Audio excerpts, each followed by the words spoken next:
is a special presentation of ESPN on ABC.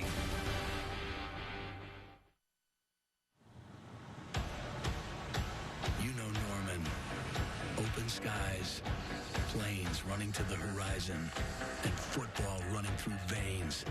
This is Big 12 country, home of the Sooners. A tough place for Tennessee to be representing the SEC. Two storied programs willing to lay it on the line for conference pride.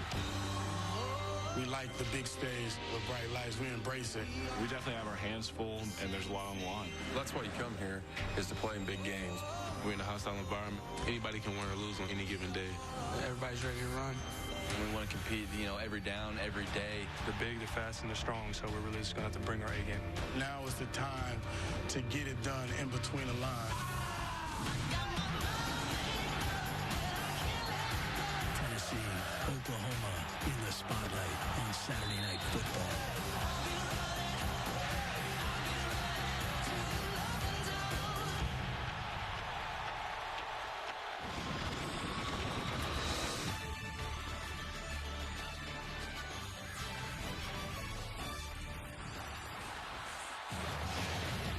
And welcome to ESPN Saturday Night Football on ABC, presented by Wells Fargo. A rare treat as the Tennessee Volunteers out of the SEC visit the Oklahoma Sooner Nation in a packed and raucous Memorial Stadium on a balmy night in Norman. And welcome, Chris Fowler and Kirk Herbstreit. Glad you're with us. We may have some things revealed tonight, Kirk. Is Oklahoma as dominant as they think they are, a playoff contender? Is Tennessee as far along in the rebuilding as they hope they are? The backdrop, of course, Bob Stoops taking jabs at the SEC before and after they upset Alabama, including the lower echelon, quote-unquote, which Tennessee represents. But now, that's his least favorite topic this week. Well, of course, he doesn't want to talk about that. He wants to try to talk about trying to win a football game. But this is an opportunity for Bob Stoops because of who he is playing, an SEC team, and because that SEC team is going to play other SEC teams at the end of the year, similar opponents. So it's an opportunity there. It's also an opportunity for Tennessee to maybe shock the world and show them, hey, we can play with teams like Oklahoma. Vols are 2-0, but they're very young. And when you have a reshuffled offensive line, all new guys, Oklahoma would seemingly be a matchup nightmare tonight. Well, Mike Stoops, the defensive coordinator from Oklahoma, does a great job of confusing any offensive line, let alone an offensive line that potentially is going to be starting two true freshmen on the right side. So that's something that Oklahoma will try to go after. Geno Grissom on one side, number 85, and Eric Stryker, who had 3 sacks against Alabama in the Sugar Bowl. So they're very effective. They're very athletic. And especially on third down is when they're going to try to come up with different ways to try to confuse this line and try to get after Justin Worley. But Mike Stoops does have respect for the strength of this Volunteer team, which is the senior quarterback, Justin Worley, and some excellent skill guys on the edge. Well, I think that's the biggest difference for Tennessee is the way Justin Worley has played early in this year, the first 2 games. Remember, he got some experience last year. This will be his 13th start tonight. And I think he's playing with more confidence because I think he believes more in the skill that's around him. Marquez North on the outside, 6'4", an ability to go up and make plays in space, especially down in the red zone. I think the big thing Tennessee has to do a good job of tonight is getting the ball out of the hands of Justin Worley as quickly as possible because there's such a disadvantage up front. You got to get the ball out quick, and you got to try to find an opportunity to try to get Marquez North and other receivers who I think can compete with Oklahoma a chance to play. They want to get the game into the fourth quarter, as all underdogs do, but you got to withstand the OU overwhelming starts. They've been up 21-0 in each of their first 2 games.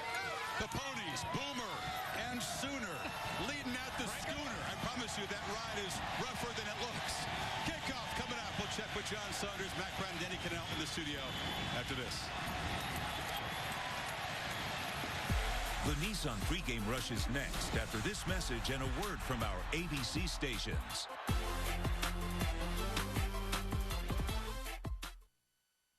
I am so nervous right now. It's not even funny, dude. Oh, my God. 1-1, you ready? Yeah!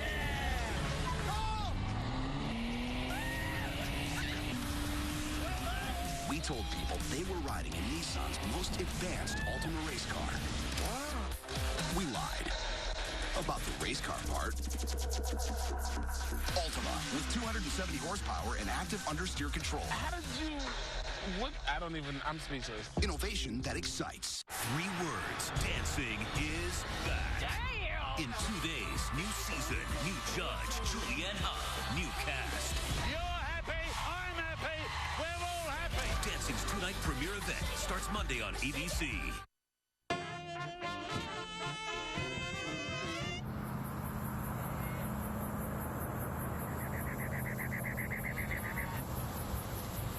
Yep.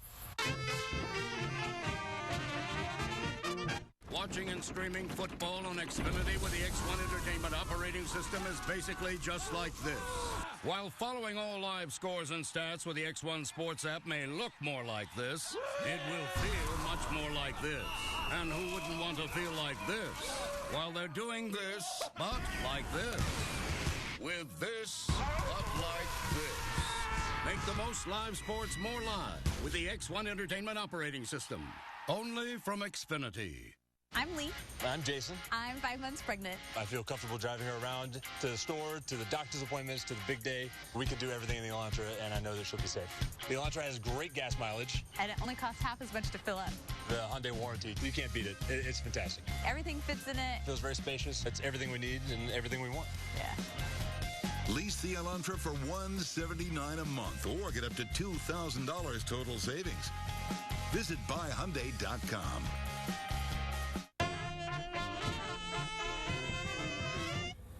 Sure, breakfast.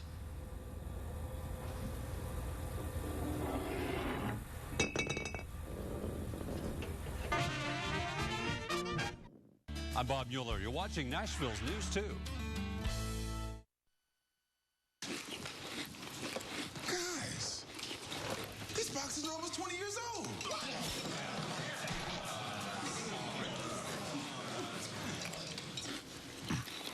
Welcome to the Nissan pregame rush. Nissan, premier partner of the Heisman Trophy. And John Saunders alongside of Danny Cannell and Mac Brown. It's been an eventful full day on a day when you don't expect many great games, but just the same, when you have an SEC matchup like this one going on, well, you might have people jumping out of their seats for Todd Gurley. Oh, it's been a classic matchup. Todd Gurley has lived up to the billing. He's put up huge numbers, but credit South Carolina. They had their backs against the wall. They have responded, but they are hanging on to try to win this game. Brandon Wilds grabs this one and goes 24 yards for a touchdown. It's a 10-point game, but right now, Georgia is on the goal line knocking in.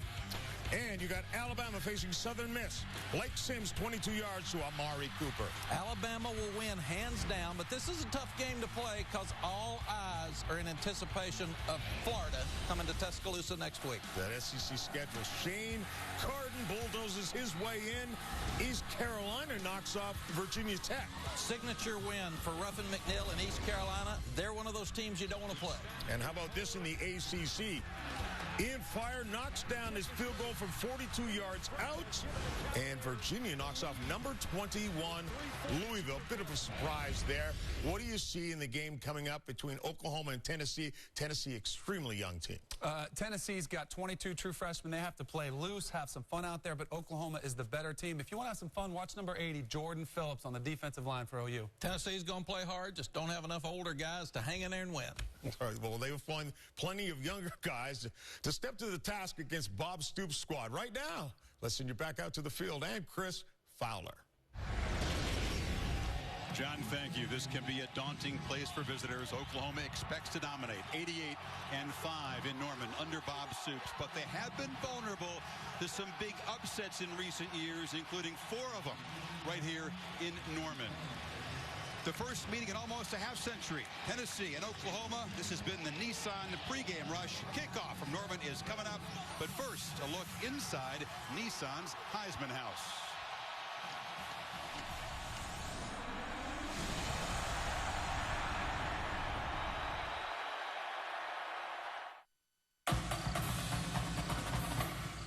Right, something good, sir. Now we ready. Let's play ball. Let's play ball. What you gonna do, pretty boy? Watch Tony go. Pretty go shot?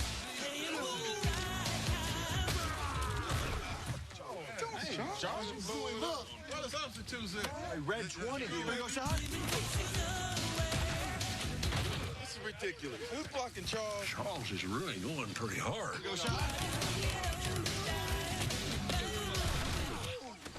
Wilson. It's two-hand touch. I use two hands.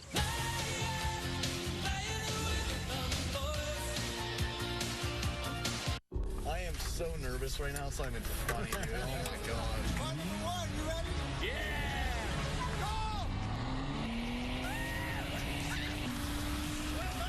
We told people they were riding in Nissan's most advanced Ultima race car. We lied about the race car part. Ultima, with 270 horsepower and active understeer control. How did you... What? I'm speechless. Innovation that excites. Mom, your phone's ringing. Mom, your phone's ringing. Hey, I'm coming.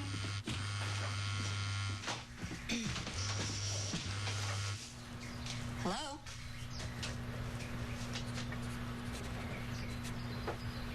Wait, what?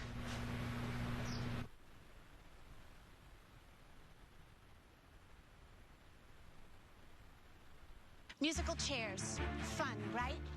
Well, not when your travel rewards card makes it so hard to get a seat using your miles. That's their game. The flights you want are blacked out, or they ask for some ridiculous number of miles.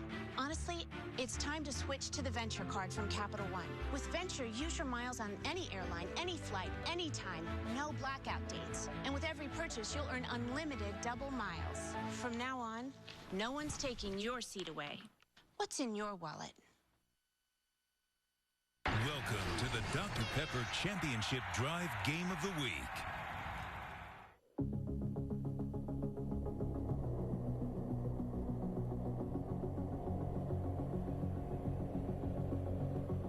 Woke up sweating from a dream with a different kind of feeling. All day long my heart was beating, searching for the meaning.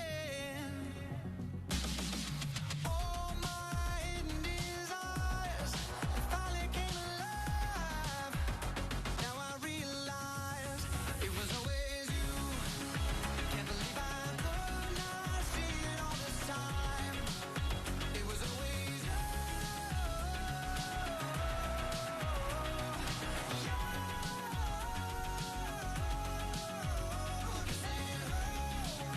Looking back now, I know it was always you. Always you. It was always you. Memorial Stadium filled to capacity of more than 82,000 for the 61st straight game. It's the first big test of the season for the Sooners. Bob Soup's a little keyed up all week as he's in his 16th season here, and he's with Heather Cox. Heather? Chris, thanks so much. Coach, fast starts have been your calling card in the first two games, outscoring opponents 62-3 in the first half of those ones. How do you carry that momentum into tonight? Well, you know, we just execute. We got to execute, keep our poise, and play smart. And tonight, how does your team avoid the inherent dangers in facing a 3-touchdown underdog? Well, listen, all we've done is played 2 games with this team. Tennessee, I've got great respect for Coach Jones, and it's Tennessee out there, so we need to play well. Coach Stoops, thank you. Chris? Heather, thank you. Butch Jones in his second season as Tennessee head coach. He's recruited very well, but he knows it's a major challenge for a bunch of guys, almost half the roster making their first road trip tonight. Very close in overall wins. The Sooners with those 7 national titles, including one under Stoops in 2000. Tennessee believes they should have a couple of Heisman Trophy winners. Peyton Manning and Johnny Majors are both runners-up. A.J. Johnson, leader of Tennessee. He's trying to assure these young guys they're up to this challenge. Oklahoma won the toss, deferred, so Nick Hodgson to boot it away. Like most of his kicks, they sail deep or out of the end zone. And so we'll see this volunteer offense and Justin Worley to work. Can he get enough protection to make plays tonight, Kirk? Well, this is going to be the thing to watch. You have 2 true freshmen starting on this offensive line, a makeshift group. They're young, they're inexperienced, they're going to be great, but they're just young at this point, going up against a very veteran group from Oklahoma. Justin Worley has a lot of confidence, a lot of moxie. He's shown a lot of presence this year in that pocket as the leader of this offense. And I think it's very important that they start fast. You heard 62-3 is the way Oklahoma's outscored their opponents in the first half. The senior Marlon Lane to the right of Worley. And right away, they hand it off on the edge, trying to get Oklahoma stretched. And Alton Pig Howard is going to be swarmed and dropped for a loss. A negative play for the Volunteers to start things, and the crowd is into it already. Well, this is a great job of containing this Tennessee offense. This offense wants to get the ball out of the hands quickly from Worley, get the ball on the perimeter. They feel very confident that their receivers and running backs match up well, but Tennessee that time struggled to get to the outside thanks to Jordan Evans doing a good job of containing Pig Howard rather. And they lose 7 yards on the opening play. Worley back throws quickly near side. Marquez North makes the catch, but a sure tackle and a short gain. And Marquez North is one of the impact players tonight for Tennessee. 6'4". They're going to try to do a good job of getting the ball up in the air so we can go up and over some of the Oklahoma corners. Alton Howard on the other side, number 2, and then Zach Sanchez, an All-American type of corner, number 15, and Eric Stryker, one of the best pass rushers in college football, will be trying to harass Justin Worley the whole game. You see if some of those Chick-fil-A impact players can get after Worley here. 3rd down and 13. Worley is protected, fires far side. You see the arm strength, but it's behind North. Julian Wilson defending, and a 3-and-out for the Volunteers. This is actually a ball that they're trying to throw the back shoulder, and the timing's off just a bit that time. It's a good decision and a good idea, and that time Worley, early in this game, just trying to settle in, get his timing down with North, just missed a big gain, a significant gain there on 3rd down. Matt Darr into punt. Special teams has been a problem area for the Volunteers. Big edge in that department to the Sooners tonight, you'd think, coming in. Sterling Shepard taking over the kick return role. The receiver back at his 35-yard line. Comes up and makes a fair catch at the 43. So Trevor Knight, some good field position to operate with. Can he build on that tremendous Sugar Bowl game and a good start to 2014? Yeah, tonight, just his 8th start. I mean, because of the way he played against Alabama, I think people forget he's just a sophomore. Last year he played early, he had some injuries, came back late in the year, had the great Sugar Bowl that everybody's been talking about, and is off to a great start this year. Tremendous quickness, kind of a dual threat guy, and runs an offense that's really geared more to run the football more than anything, but he also has an ability to throw the football. He's got a big arm. You'll see a talented rotation of tailbacks along with Knight in the backfield. All of them sophomores or freshmen. Samaje Perine, number 32, the true freshman's in there along with Keith Ford. And they hand it off. Coming left is Ford, the sophomore from Cypress, Texas. Kind of a bruising runner. A.J. Johnson, one of the better linebackers in the SEC, number 45. He will be all over the field tonight, and he's going to have a big game for Tennessee. Tennessee walked down their safety. They had 8 men in the box. They're almost going to dare Trevor Knight and Oklahoma to throw the football. They're determined, led by A.J. Johnson, to stop the running game. 1 second down. Knight's got it. Rolls out in the flat. Finds Jerron Neal, has got some space, and has a first down at the Volunteer 45. And I think Oklahoma realizes that's something they want to do, so they go to play action right away, a little bit of misdirection, and get the ball out to Neal off of that naked look, and good job of getting Tennessee out of position. Move to 6. They're going to play fast. This is Keith Ford cutting to the right, dives forward to the Volunteer 40-yard line. Curtis Majit made the tackle. Can't afford to miss any tackles. You know, talk all week about the crowd noise and how they're going to handle adversity. It's a young team. One area that they feel very confident, Majette at 56 and A.J. Johnson. These linebackers are very, very talented group and guys that have played a lot of football. They've got to be able to provide some leadership tonight. Against Louisiana Tech and Tulsa, Sooners right down the field. Took them 3 plays, 81 yards to silence the crowd last week. And they're on the march again. 1 second and 5. Handed off and breaking free is Ford into the secondary. Hit hard, but not before he gains first down yardage to the 27. Well, they are crowding this line of scrimmage, but right now they're losing the battle up front. Again, Oklahoma has a decisive advantage in the trenches, Chris, not just with their defensive line, but with a veteran offensive line going up against a young Tennessee defensive line. That's why you see the Vols walking up to safeties and getting those linebackers involved, but they can crease you with these backs, and you just saw an example of it right there. Some versatile skill players for the Sooners. They can play fast and not substitute. on play action. They throw it down to Blake Bell, the former quarterback, who shifted over to tight end. Just off his fingertips, well covered. He caught a touchdown pass last week. And there's a great job of recognizing a wheel route by Todd Kelly. This guy's a true freshman, has a bright future. His dad played for the Vols, and he's being asked on the road here early in his career to play a lot of football. That was a great job of not just recognizing it, but as a safety, turning his head around, finding the football, and almost came up with an interception. So on 2nd and 10, Alex Ross, the speedy back, the sophomore from Jenks, Oklahoma, checks in. Knight looks over the middle, fires a dart complete to Bell, and he bulldozes down to the 11-yard line. How about Trevor Knight here? Just buying a little bit of time. He kind of backed off. He felt the pressure and just kind of bailed on it because he knew that he had his tight end, Blake Bell, against soft coverage. And first down, Sooners playing fast. Handoff running left, and there's a hit behind the line of scrimmage as Johnson came flying up. He's not afraid to show you how he feels on the field. No, well, Adam Shedd tried to get to him, but it's the play before. See how he just buys time? He's just backing up, knows that Majette's going to get to him, but he knows he has his tight end as well. That's the experience that Trevor Knight has gained and the confidence that he now has as a quarterback. You're right.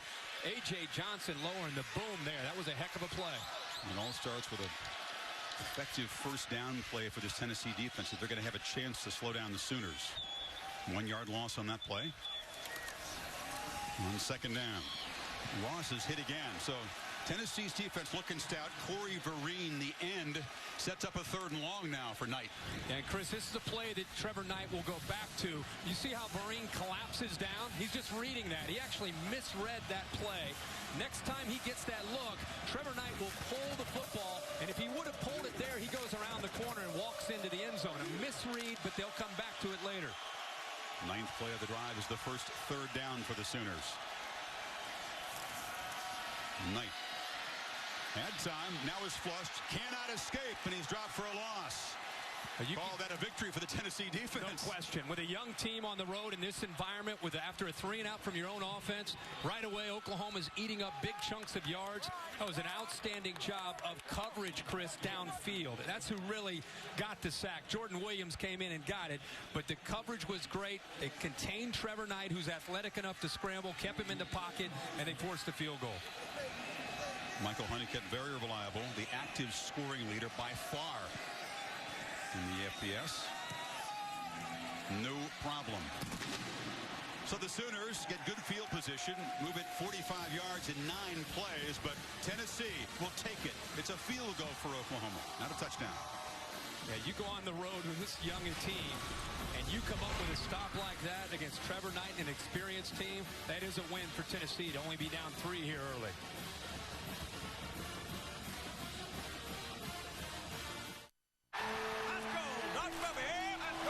I've seen it all up here.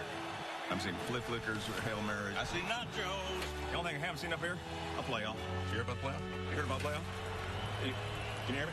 His whole idea of playoff is pretty much my idea. This year, we're crowning the first true, undisputed #1. All those other seasons, they don't count. This is like the first real season of college football. Yeah! Oh, man. Super painful. I'm sorry. That's okay. Let's go. Knock him up here.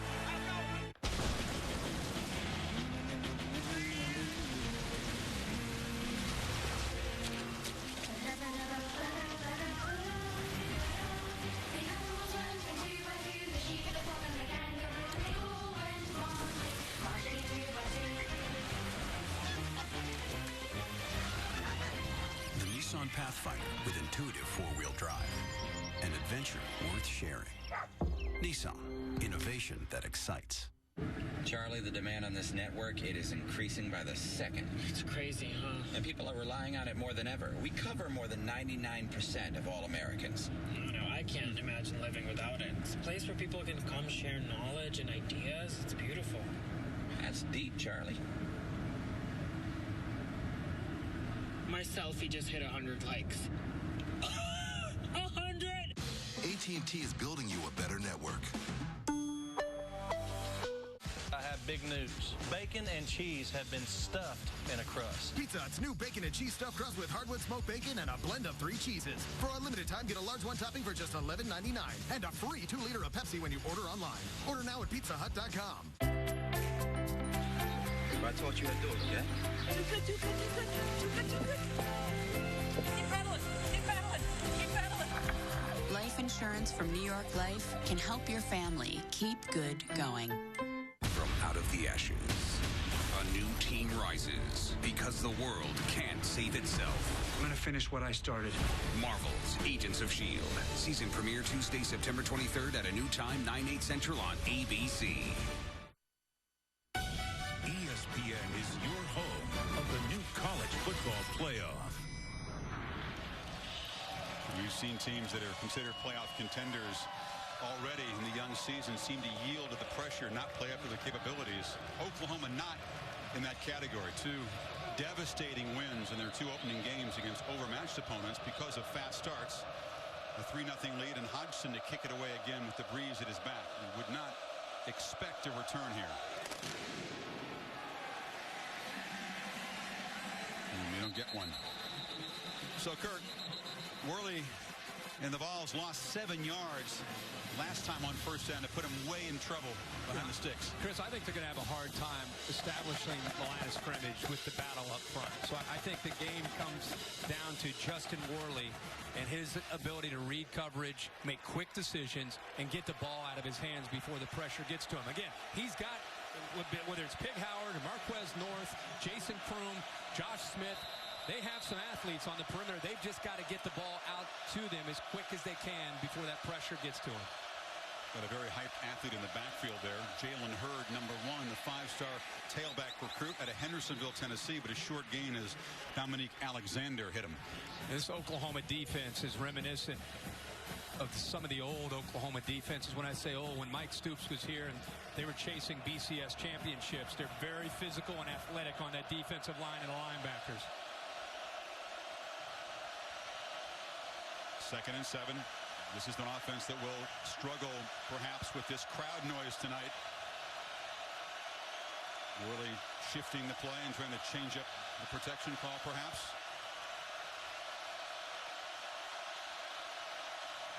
He wants Devin Young to go in motion.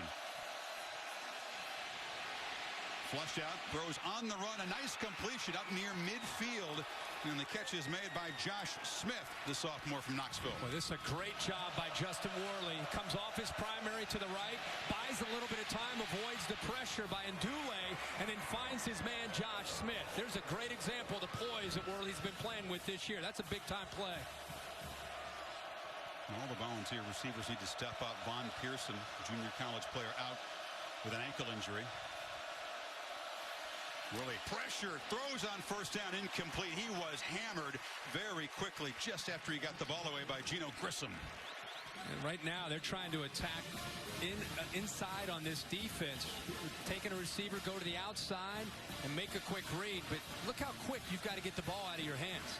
I mean, Grissom's on one side, Stryker's on the other, and you're talking about 2 of the better pass rushers in the country on one defense. Like Jason Kroom to make that play as a receiver if you're the quarterback. And 2nd and 10, Smith comes in motion. They throw it to him behind the line. The Sooners pursue and hit him back behind the line for a loss. There's Stryker, Chris. Everybody thinks about him as a pass rusher because he had 3 sacks against Alabama. But this guy can play out in space. And he lowers the boom in a hurry.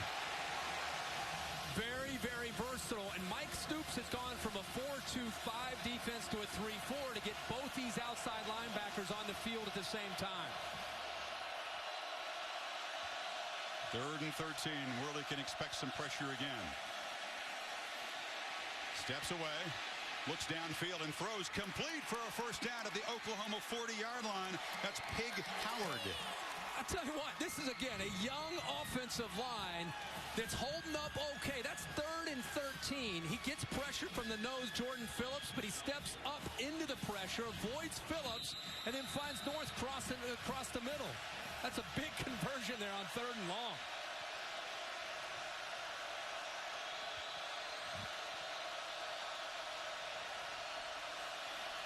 You fake it to Hurd. Hit from the blind side. Ball comes loose.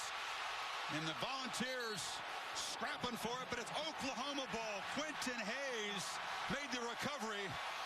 Worley never saw it coming. You notice that third down conversion. Oklahoma did not blitz. This time, right after the conversion, they bring the blitz from the blind side with a young offensive line. Nobody picks up the safety, Quentin Hayes, and Justin Worley did not recognize it. Sometimes with tempo, Chris, it's hard to be able to recognize the coverage and the pressure you might face. Worley never even saw Hayes coming. He disguised it, waited to the very last second, and blindsided Justin Worley for the big turnover. Hayes, the senior, the leader of that secondary, forces and recovers the fumble. And again, good field position for Oklahoma at the 46. You fake it to Ross. Knight now pressured. Shows the escapability and just throws it away on the sidelines. Here's the Chick-fil-A impact players for the Sooners. Well, Keith Ford leads the committee of backs. You'll see all three of them. But Ford, I think, at this point is the man up front. Sterling Shepard is outstanding. By far the best receiver for the Sooners. They'll look to try to get him the football. We've talked a lot already about A.J. Johnson and his leadership, and Cam Sutton, number 23. These corners are going to be on an island a lot tonight, playing man-to-man. They've got to be able to hold up against not just Shepard, but the rest of the OU receivers. Exactly right, Kirk. You see it right now at the top of your screen. On 2nd and 10. Knight keeps it. He's quick, as you said, Kirk, but he couldn't get away from Derek Barnett, one of the many true freshmen playing on this Volunteer defense. Yeah, true freshman making a start in this environment. He's out of Brentwood Academy in Nashville. How about the recognition? He's on a stunt. He went from the outside to the inside, but if he doesn't make that play, Trevor Knight picks up a first down and probably some more yards. Volunteer front seven stepping up so far.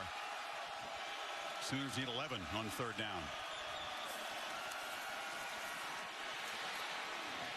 Fire to strike. Complete. K.J. Young, the freshman.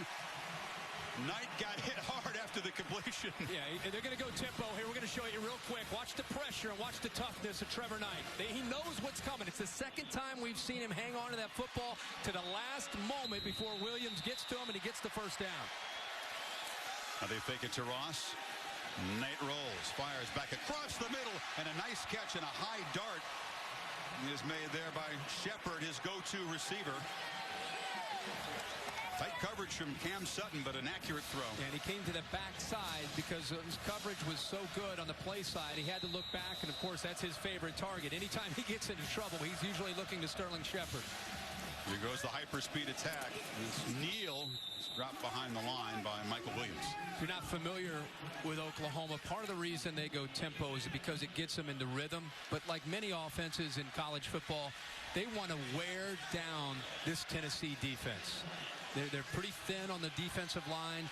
They want to wear that defensive line out and be able to run and throw the ball. But that's why they're going tempo tonight. You can see the success they had against Louisiana Tech and also last week in their game against Tulsa.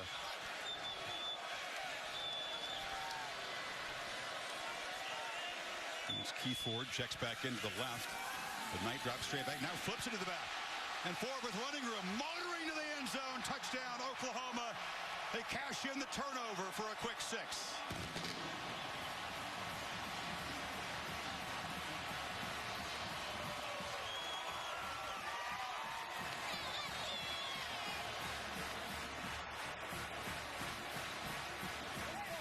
These young backs are excellent receivers. That's a 23-yard touchdown. In a blown coverage. Tennessee looked confused from the formation from the outset of that play. They brought pressure, and Trevor Knight recognized the pressure. There was nobody there after the blitz to pick up Keith Ford, and he just walks into the end zone. Took him less than 2 minutes to turn the fumble recovery by Quentin Hayes into a touchdown. This is what Tennessee fans were afraid of. Knight and the Sooners are rolling early in Norman. Turn down for what? Turn down for what? What is love? Hola, amor. I'm on my way to the interview. Yeah, I'll transfer the money.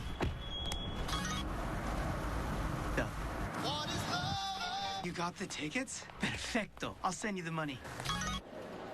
Done. What is love? Baby, don't hurt me. Don't hurt me. And done. On your phone, online, on the go. Wells Fargo makes it easy to get banking done.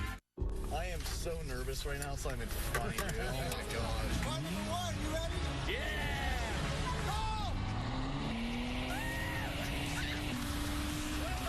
We told people they were riding in Nissan's most advanced Altima race car. We lied about the race car part. Altima, with 270 horsepower and active understeer control. How did you... What? I'm speechless. Innovation that excites. Let's take this up a notch. Let's get a plan and get it right. So we're not doing any of this. Let's go to school. Let's go to save. And then, let's go to town. So we can enjoy the view and look for what's next. Let's do this. More saving, more doing. That's the power of the Home Depot. Save 20% on any 2 bags of Scott's fertilizer. I just ordered Jimmy John's delivery. They're freaky fast. You should read this. Wow. Shocking conclusion. You're not actually reading right now. Saturday Night Football, presented by Wells Fargo. On your phone, online, on the go. Wells Fargo makes it easy to get banking done. Nissan. Choose Nissan today for great offers on our most exciting lineup ever. Shop ChooseNissan.com. And the Home Depot. More saving, more doing. That's the power of the Home Depot. Both previous Oklahoma-Tennessee games were in Orange Bowls. That was the old 1938 season, 1939 Orange Bowl when General Neyland's Volunteers won a national championship and shut out Oklahoma 17-0 down in Miami. Never allowed more than 7 points in any game that season. You can see what was going on back then. Look at that. Wizard of Oz, Garrett. Wow. I didn't know Marvin Gaye was born that year. No. This is the first regular season meeting. We'll show you the second meeting in the Orange Bowl a little bit later on. So Worley and the Volunteers back to work, but suddenly in a 10-point hole after the quick drive following the fumble recovery.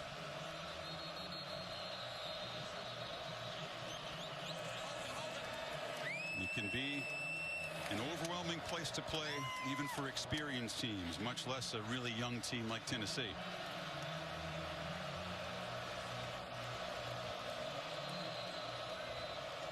The stadium striped by sections. Excellent crowd discipline tonight. The Crimson very organized. Yeah. Except the student section. They do what they want. Hodgson this time not as deep. And they're going to give it a shot with Devrin Young. Hammered hard at the 15. He goes down right there, loses the ball. Oklahoma says it's another turnover. Atari Bird provided the shot. No signal yet. Well, the head linesman gave a signal really quick saying it was a Tennessee football, but we'll see what happens when the ball is down at the bottom there. It's an SEC crew here in Norman, and the Volunteers can breathe a sigh of relief as they do hold on to possession here. Let's go back to the touchdown and a mental error here. You see man-to-man across the board for Tennessee. Then you see your linebackers and your safeties. 2 guys making their first start on the road. The linebackers, the safety blitzes, and watch what the linebacker does. He also blitzes. So you leave a running back all alone. Reeves Maven came through the middle. Todd Kelly blitzed. Nobody was left there for Keith Ford. First down, they fake it to Lane. And the slant is completed. Josh Malone, another one of those talented true freshmen, a 5-star recruit out of Gallatin, Tennessee. Big future. Well, he's 6'3", 204 pounds. This is what we keep talking about when we say you're going to like the Tennessee skill, whether it's Malone or Smith or Howard or North or Kroom. They feel very confident, again, that they can find some openings and throw the football with Justin Worley. That time, nice job. I think he started to look downfield for the hit, and he was lucky to hold on to the football. He had a monster spring game. 6 catches, $181, 3 touchdowns to get the Tennessee fans excited. So a first down throw. They drop it off to Lane. Cannot break a tackle. Down to Heather Cox. Guys, you're talking about this Tennessee youth. More than half the travel roster has never played a collegiate road game. As intimidating and as loud as this environment is, they are calm, poised, and focused. And a note on the Tennessee offense, they're going to try to go side to side on the perimeter. So, Herbie, look for those wide receivers to get some action here. And Heather, you see number 55 there, Coleman Thomas. First time ever on an airplane to come to this game. A lot of new stuff for the guys in white and orange tonight. There's a second down handoff and a short gain by Lane. It'll set up third down. See, one of the adjustments right now with what Mike Stoops is doing is he's getting more aggressive and blitzing. You see Stryker there. They walked him out over the slot. And then as the ball snapped, they're bringing him. You're also seeing Quentin Hayes, number 10, the safety. They're bringing him quite a bit for Mike Stoops. And the blind side of Justin Worley. That's an adjustment right away with that young line. Get aggressive and try to bring pressure. Empty backfield on 3rd and 5. Sooners showing pressure off the edge and then back out. Rush only 3, but still get to Worley. And Dulaway made the sack. And Tennessee's going to punt again. That's Coleman Thomas, a true freshman, the right tackle, matched up against a man. Just a war daddy, and Ndule, a senior at 6'3", 290 pounds. That's a tough matchup. And Worley knows he's got to be able to get the ball out of his hands, especially on 3rd down. Look at this. That's Ndule. And you're a true freshman. Guy was in high school. You're on a high school field last year. Facing him now. Go block him. No, he didn't. No. Matt Dart have punted again. And Shepard is back. And punting into a breeze. And it's a pretty short kick. Shepard, fair catch at the 37. Yeah, and the challenge all week, and now we're seeing it play out for Butch Jones, is he's got to come up with a plan, especially on 3rd down. And he knows to be able to help out this offensive line and ultimately Justin Worley and these receivers to try to execute.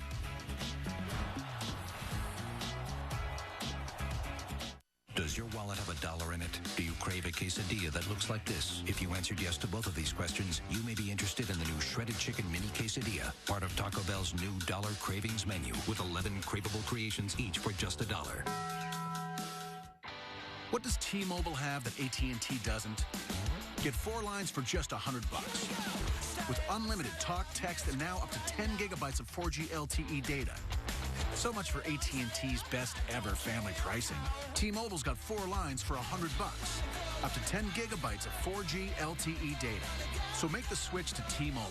We'll even buy you out of your service contract. So you can get 4 lines for $100 today. What can I do for you? I want you to find the man who kidnapped my wife. I've done this before, and I'm going to do it again. Let her go, or you will be looking behind you for the rest of your worthless life.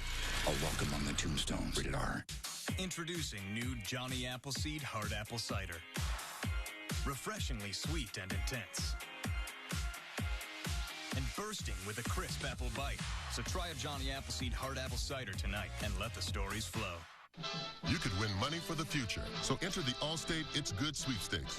You could win $100,000, VIP trips to 2 of the biggest college football games this year, and other weekly prizes. Enter today at allstatecfb.com.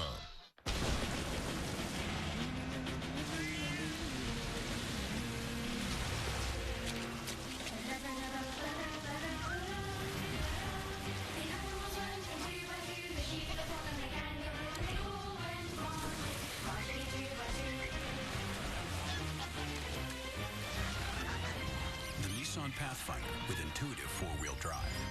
An adventure worth sharing. Nissan. Innovation that excites. Academy Award nominee Viola Davis. How to Get Away with Murder. Chris Cotter in Bristol with this Taco Bell studio update. USC at Boston College over on ESPN. Cody Kessler finds one of his many talented wideouts. George Farmer from 8 yards out. Trojans up early, 10-0. Back to Chris and Kirk. All right, Chris, thank you. USC on upset alert after the win over Stanford. Their next game is the conference home game against Oregon State. This is Ford. Tennessee defense stringing it out, Kirk. They've had a lot of excellent plays, but the one coverage bust has put them in a 10-zip hole. Yeah, and again, they're very, very determined to be able to match up with this running game of Oklahoma's, and they're willing to leave those corners on an island. They had the one minnow error where they gave up Ford the easy touchdown, but for the most part, they're holding up against the run. But you leave yourself a bit vulnerable against the pass because Knight can throw it. Doing very well on first down out of the Volunteers, and Knight does throw it. Catch made and breaking a tackle is Jerron Neal, junior out of St. Louis. So it'll set up third down. One of the reasons that Tennessee felt that they had to come in and load up the line of scrimmage is because of this. Not just the inexperience, but look at the size of Oklahoma's offensive line, and these guys are veterans. You heard Butch Jones this week and some of his coaches saying, they're redshirt juniors and redshirt seniors, and we're playing a lot of first-year guys. So they're going to have to do something, slant, angle the defensive line, and also commit those numbers. Big third down here. Big edge and trenches on both sides for Oklahoma.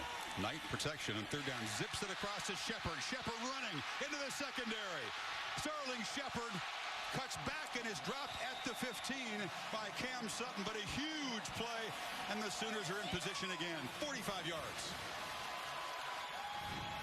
It's another big third down throw by Trevor Knight. Throws in rhythm, and if you're going to bring pressure, you've got to bring your corners up tight against Sterling Shepard. If he has a free release against this secondary, on third down, the ball's going to go to number 3. He is clearly the guy in this offense, and he had a free release, and when he does, he and Trevor Knight are in rhythm.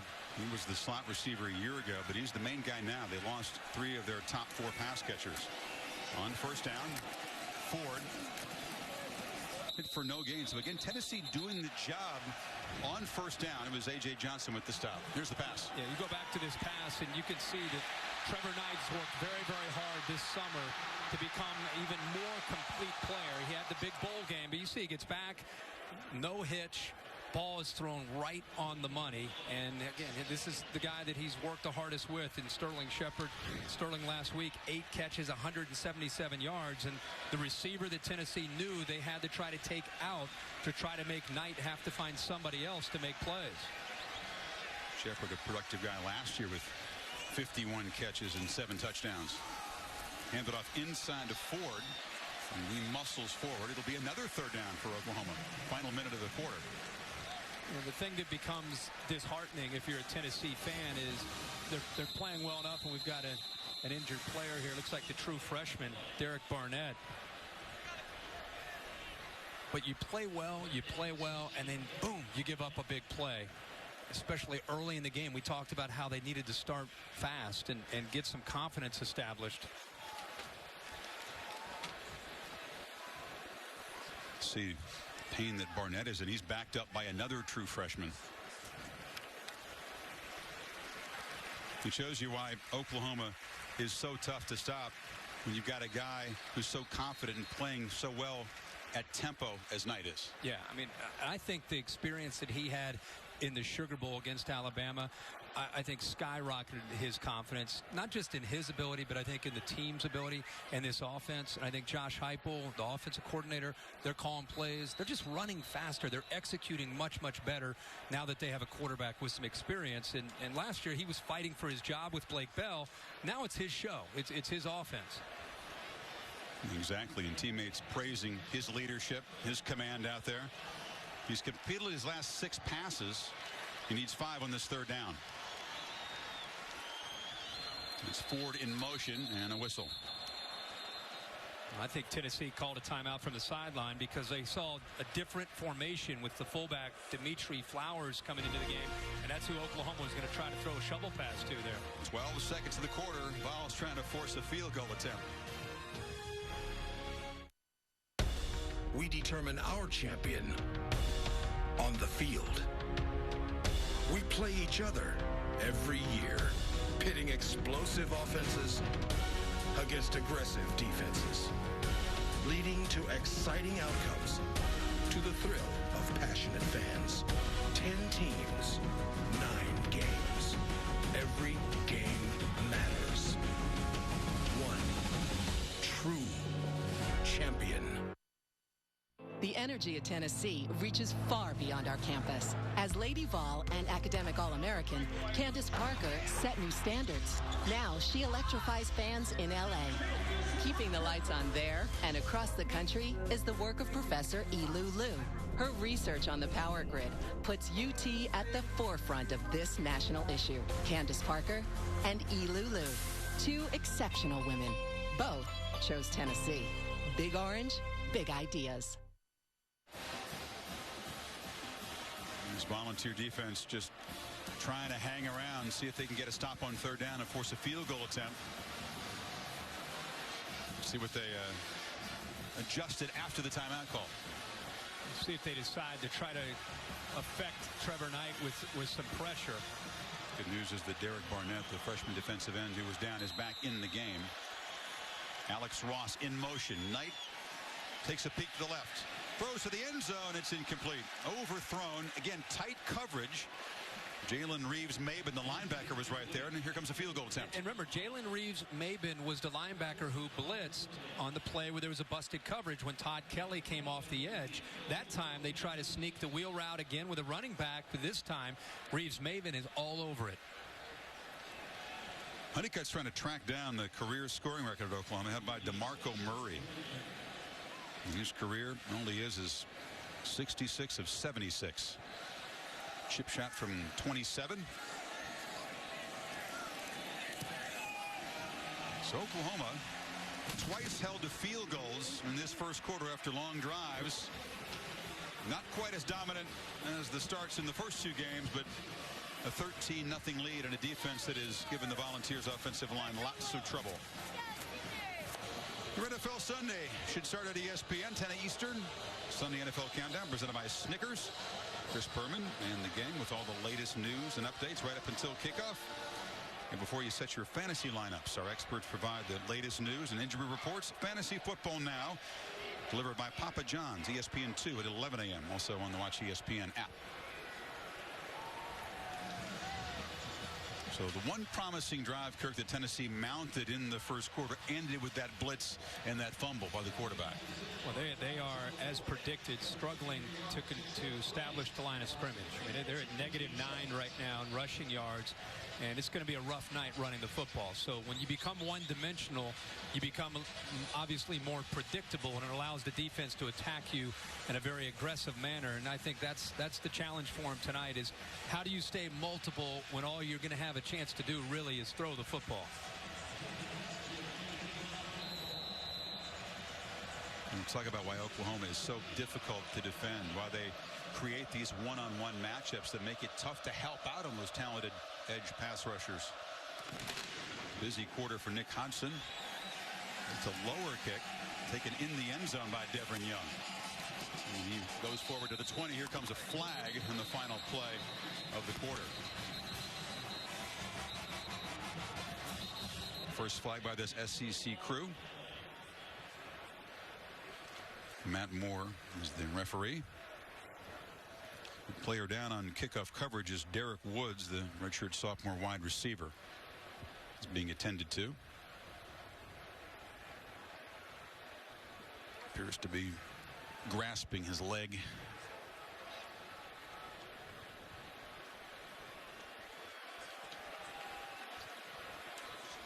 Here's the call from Matt Moore.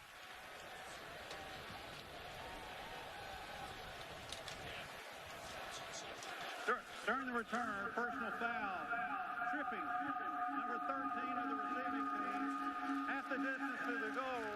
We will have an untimed down.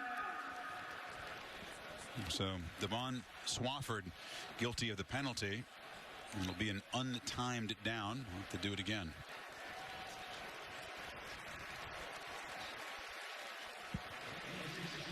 Looks like Woods is being carried off, not putting any weight at all on that left leg.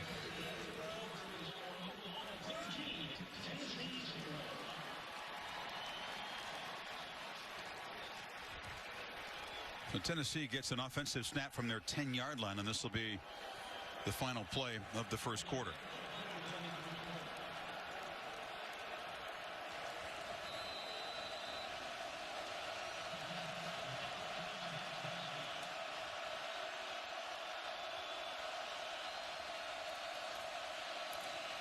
They handed to Hurd, the freshman, wrapped up immediately by Charles Tapper, the fine defensive end. So 13-0 Oklahoma. End of the first quarter here in Norman. Back after this message and a word from your local ABC station.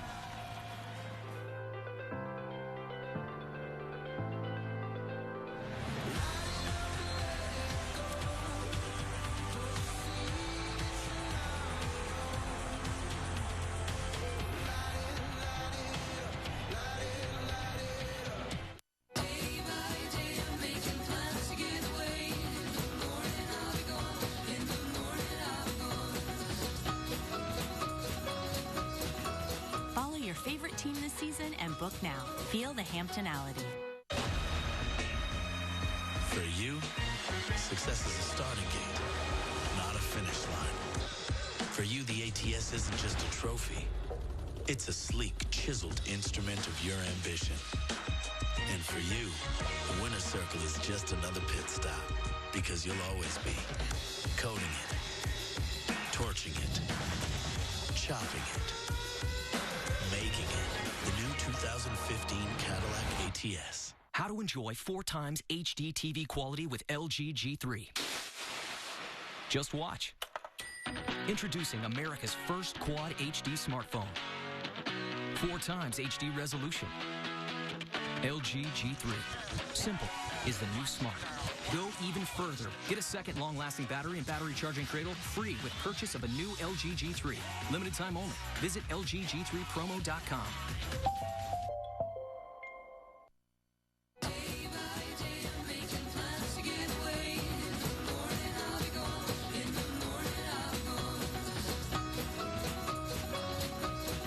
Make the most of your weekend before it's gone. Be a weekender and book your stay at Hampton. I'm Anthony Anderson. And I'm Tracy Ellis-Ross, and we're so excited to be starring in a brand new urban family comedy. Whoa, Tracy, it's just a family comedy. That's what I said. Blackish premieres Wednesday, September 24th on ABC. We're coming home. Resurrection season premieres Sunday, September 28th on ABC. A major fundraiser for the Second Harvest Food Bank tonight. How much the charity hopes to bring in. That's coming up on News 2 at 10 after the game tonight. Performing live for 40 years. Now, he's coming to your town. John Mellencamp, January 27th and 28th at the Ryman Auditorium. John Mellencamp with special guest Carlene Carter. Get access to tickets first with your City Card. Pre-sale for City Card members begins Tuesday, September 16th at 10 a.m. through Thursday, September 18th at 10 p.m. Before the general public on sale Friday, September 19th at 10 a.m. Get tickets at Ticketmaster.com. Here's to here, to this place where we are. It's not there, it's here. Here just feels right. Come here, I'm here for you. Here we go. Here should be the most important place to your bank. Because here is where you are. Synovus, the bank of here. Justin Bruce on News 2 this morning.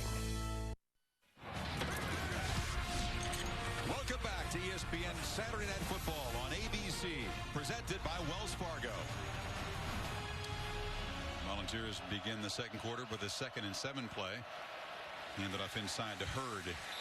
They ran 14 plays, Kirk, in the first quarter. Almost half of them, 6, were for 0 or negative yardage. Obviously, their big thing is tempo and being able to sustain tries and being able to convert on 3rd down. Tonight, so far, 1 of 3. Here comes another 3rd down. You see where the pressure comes. It's been coming from the field with Stryker. He's walked out right now.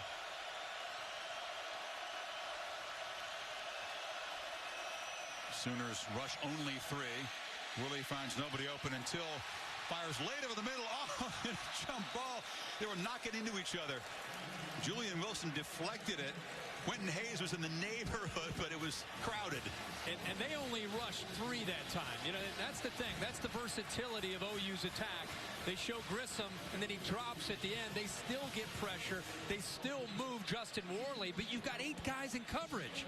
Makes it really hard to try to squeeze one in here on 3rd down. Really good job by Julian Wilson getting his right arm around North to knock that ball up into the air, and they almost got the pick. Another punt from Dar.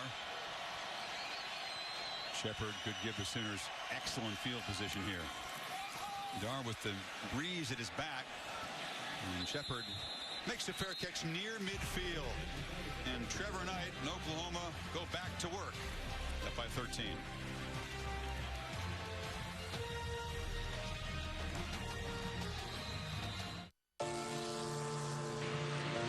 The ATS is more than a validation of your achievements. It's a powerful reflection of your drive to succeed. So forget the gold watch. Grab the brass ring. You don't need anyone to tell you that success is yours, because you're busy seizing it, drafting it, tuning it, making it. The new 2015 Cadillac ATS. When I'm working, things can get so hectic, so sometimes I need to find an easy way to express what's most important to me. Like with my crew, I use shorthand to tell them what I need. And when I need to talk directly to my fans, but the most meaningful shorthand of all is the one I use when I'm about to drive. #X. It's an easy way to tell everyone that I'm about to drive, and I do it every time before I get behind the wheel. Use #X to pause the conversation before you drive, because no text is worth a life.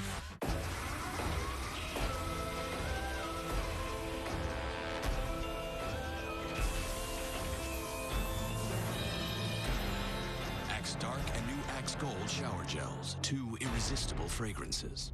Are you okay, Mom? Yes, I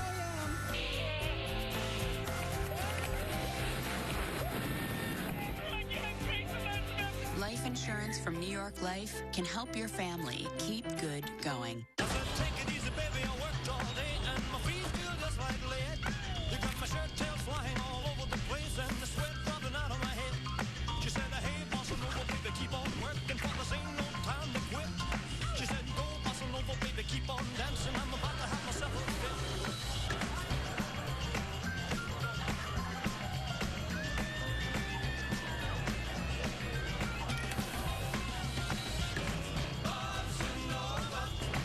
So many positive tweets are pouring in for ABC's new comedy Selfie. Cleo.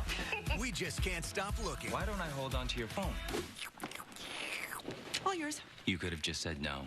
Selfie premieres Tuesday, September 30th on ABC. Well, the sophomore from San Antonio is off to a great start tonight, doing a little bit of everything here, buying some time and finding Blake Bell for a big gain deep into Tennessee territory. Here in rhythm with Sterling Shepard for a big gain for the Sooners. And then the recognition. Saw that Tennessee busted a coverage, finds the running back Keith Ford out of the backfield for the touchdown for Oklahoma. Once again, great field position for the Sooners, who've averaged their own 43. Samaje Perine, the tough, physical, true freshman runner with a nice gain on first down. Reeves Maben stopped him. This is the other concern for Tennessee, is this committee of backs with Keith Ford, Alex Ross, and now Perine. Perine comes in as the third guy. He's 245 pounds of pure muscle. You and I were on the field before the game, and Cale Gundy came over to us and said, hey. You see my true freshman running back? My gosh. He's been in the weight room. Doesn't look like a true freshman. No doubt.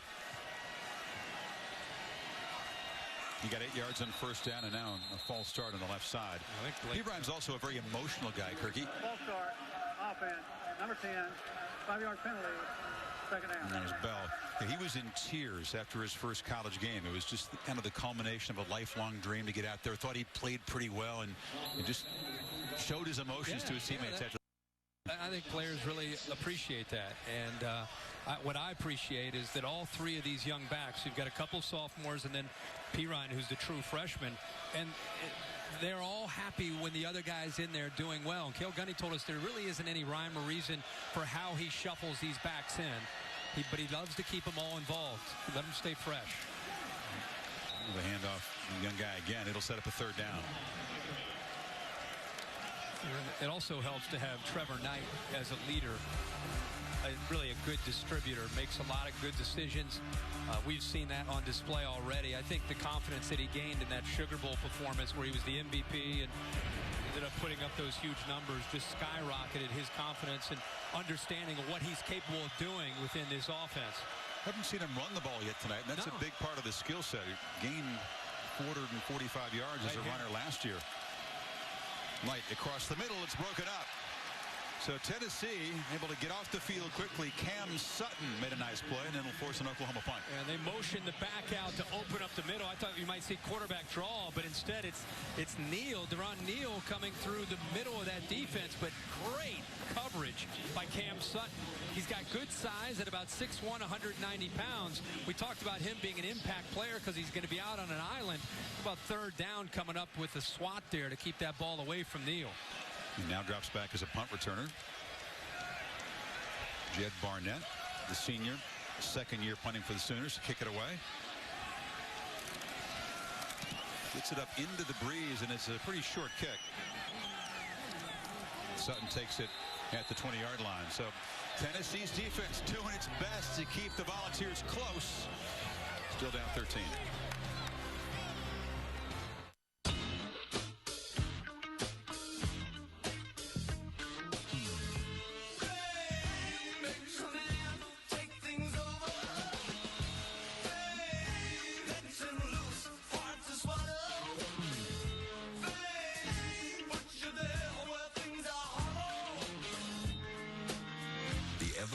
Of luxury continues. The next generation 2015 Escalade.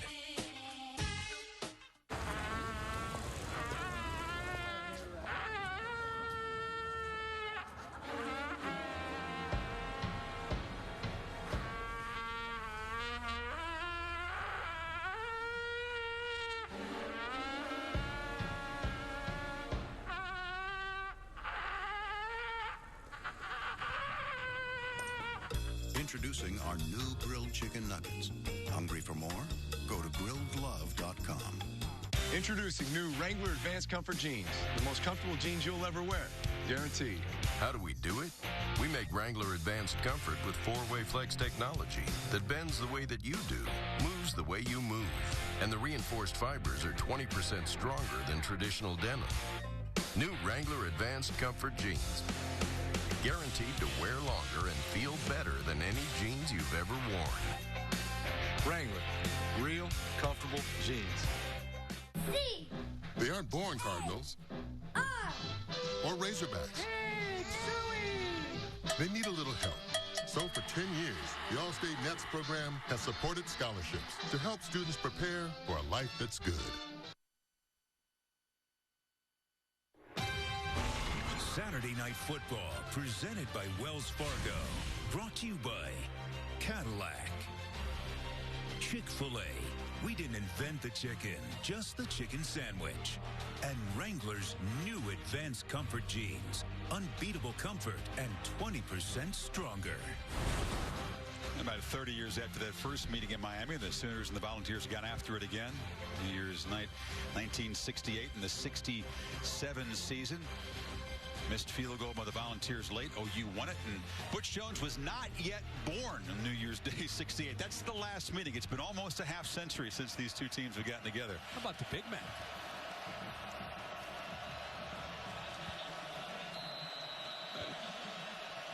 Well, can the Tennessee offense do something? Give that defense some well-earned rest.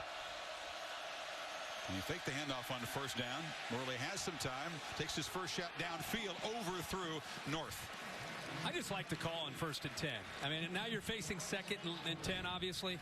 But I like the idea of taking a shot. And why not take it downfield with Marquez North, 6'4", has a chance to get behind Julian Wilson.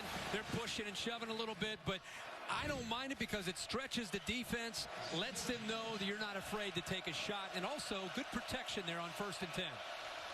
They get near the red zone. North is a terrific weapon. 6'4", long arms, huge hands, goes up and gets the ball.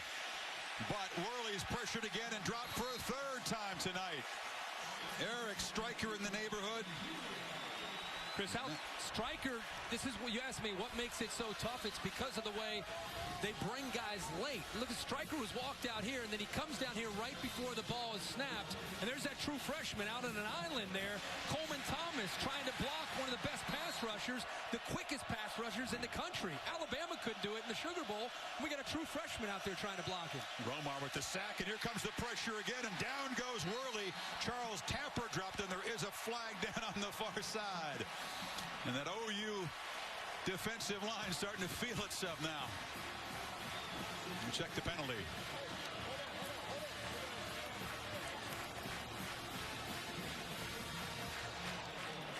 Offside.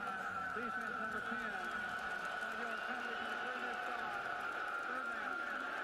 That's the safety, Quentin Hayes, and that will not make either Soup's brother happy as it wipes out the sack. And Mike's frustrated, obviously. You could see Hayes, and they've been bringing that blitz a lot. It's been very effective tonight. Walking 10 up to the line of scrimmage. They disguise it. That's part of the genius behind this offense, is the way they can come at you in so many different ways. Now they're showing pressure, and a lot of them will drop at the snap of the ball. No, they're all coming. Yeah. Safety came over the center. They flip it off, though. A nice little play to Jalen Hurd, and the freshman off and running. Gets a block downfield and gets to midfield. And finally, the Volunteers handle the blitz. Great call, an easy throw, and the only thing Worley had to do was recognize the pressure. Mike Stoops brought everybody, and all you're going to have a chance to do is, if you don't get to the quarterback, there's nobody left not only to take the running back, but he's got a convoy in front of him. OU is lucky that didn't go all the way to the house. Did gain 30 yards, third catch of the young season for the true freshman. And first down, they hand it to him, and Hurd is dropped behind the line. And there very quickly was Alexander and Jordan Phillips. Right now, this Oklahoma defense is pinning its ears back and trying to kind of get this field to tilt one way, and that's against Tennessee. They see the pressure that Justin Worley has been on tonight, but he's still hanging tough. He's hanging in that pocket, and he's taking his lumps. Remember, the penalty against Quentin Hayes wiped out the sack, gave the Volunteers new life. And the big play gets into midfield, but it's 2nd and 12, and you can expect more pressure again from the Sooners. Worley lofts it downfield, and trying to make a tough catch was Jason Kroom. Julian Wilson tightly covered him. 6'5", 240 pounds, Jason Kroom going up against Julian Wilson. Wilson's a big corner, but they're kind of going back and forth. He fighting off Wilson with his right hand, and he tries to make the one-handed catch. Official standing right there. Could have gone either way. Good no call. Wilson was the nickelback a year ago, still adjusting to the corner position, but he is a big, fast dude. Bob Stoops calling timeout. The play clock was down at 5 for the Volunteers. And Sooners will spend a defensive timeout. So Butch Jones, young team, only 8 guys here in their 3rd year in the program, trying to weather things, trying to answer Oklahoma and cut into this lead. And you talked about what makes this defense difficult to deal with, and it's not just the youth of Tennessee. When you go to a 3-4 scheme, and you see it in the NFL a lot, you have 3 defensive linemen, then you have 2 outside linebackers. What Mike Stoops has is 3 big athletic defensive linemen to give you a push in the middle, and the bonus is his 2 outside linebackers, and Grissom 85 on one side and Stryker 19 on the other, is they're versatile. They can drop in coverage and they can blitz the quarterback. And when they both walk up to the line of scrimmage and you're an offensive line, you're trying to figure out who's coming and who's dropping, and sometimes they both come. So it's really built on deception, confusion, and then overall speed. They're able to create one-on-one matchups that are favorable, aren't they, Kirk? Oh, yeah. You saw the excitable Mike Stoops, 8 years away from this place at Arizona, says it feels like a blur. He's very happy to be back. On 3rd and long, they get it over to North, who shakes a couple tackles and hammers for a first down. A much-needed play for that Volunteer offense. Well, as much as Sterling Shepard is the go-to guy for the Sooners, Marquez North is the same for Tennessee. Soft coverage against Zach Sanchez. He feels that he can give him that cushion because the distance that they had to go for the first down, but a good quick throw that time by Worley, and North shows you what he can do with the ball in his hands after the catch. Sanchez, the playmaker in that secondary, with a missed tackle. It'll make him mad. The catch is made by Josh Smith, but it's a loss. We just talked about how Grissom is versatile, 85. You think of him at 265 pounds, he's going to rush the quarterback. Look at him outside. He's out in space at 265 pounds. He came in at 225, kind of a high school basketball player, but he's grown into a 265-pound man, but he can drop and he can also pressure. He's the guy that had the scoop and score against Alabama in the Sugar Bowl. Had a couple of fumble recoveries in that win over Alabama. Worley gets protection, steps up, could have run, but fires downfield, has a man wide open, and it's Judge Smith. Touchdown, Tennessee. Wow. A long march, Kirk. Drive prolonged by the penalty on Hayes, and they find the end zone. And look who he's matched up against. This is a very deceiving receiver as far as his quickness and speed.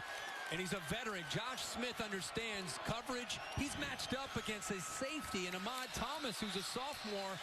And I give credit to Justin Worley for buying a little bit of time again, once again stepping into the pocket, buys a little bit of time, and instead of running, because it looked like he could have gotten some yards, he takes a chance and finds the matchup that he wanted. A 40-yard touchdown as true freshman Aaron Medley knocks through the point. And Tennessee's defense has done enough to hang around, keep it close, and finally the offense is able to provide a spark. That's a great point. The Tennessee defense, they've been on the ropes, but they've hung in there. Worley, there it is, buying some time, throws the ball, and look at the safety. Ahmad Thomas never saw the football. Great job and great communication between the quarterback and his receiver. I think Cam Newton needs to be a better leader. He's got so much more responsibility. He's the guy that they're looking to. Sweat. It says I'm not going to settle. It means I'm not going to stop until I get what I need. But I'm not going to tell you how much I'm working. I'm going to show you.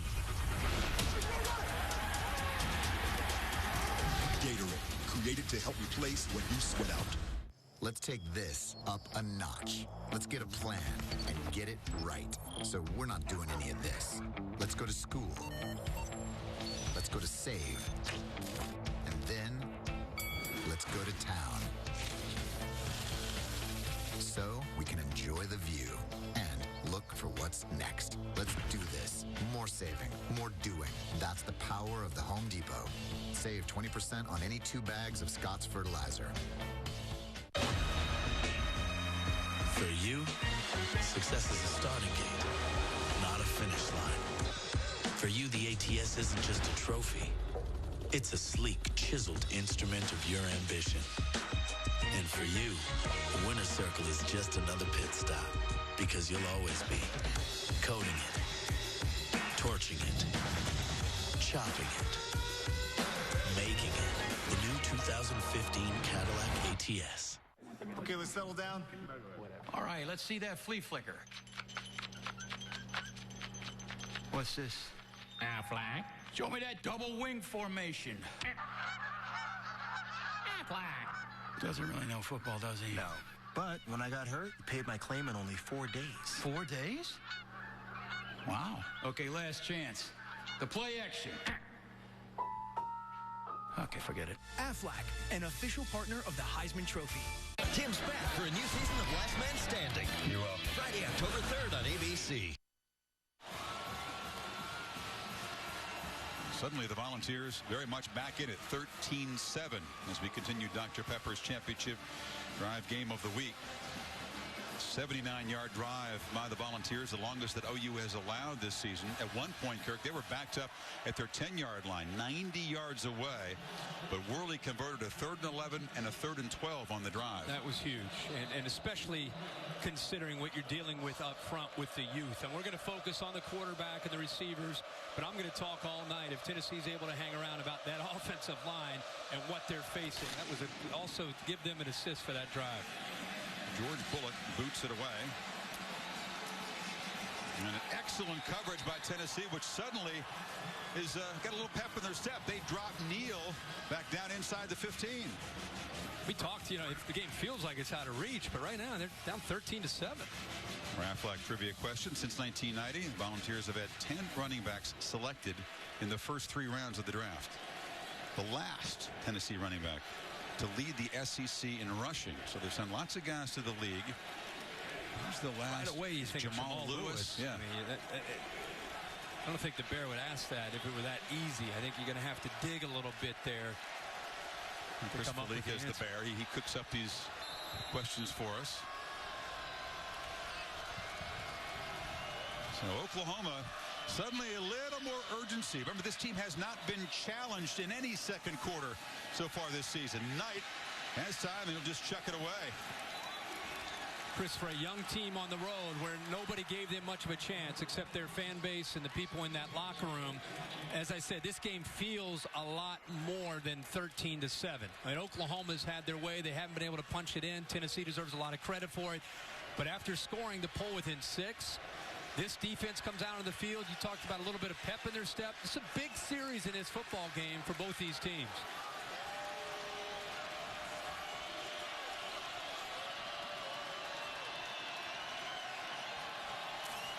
And second down, give it ahead to Alex Ross, and once again, excellent penetration. They drop him for a loss. Corey Vereen got in there, and now it's 3rd and long. And we talked about when you're undersized as a defense, you got to slant and angle. And this Tennessee defense, they're moving bodies and they're attacking downhill at the line of scrimmage. Watch the defensive line. See how they're moving? And it's a bit of a risk because if you slant or angle the wrong way, you create a crease. That time they guessed right. Sooners only 2 of 5 on 3rd down. Most of them have been 3rd and long.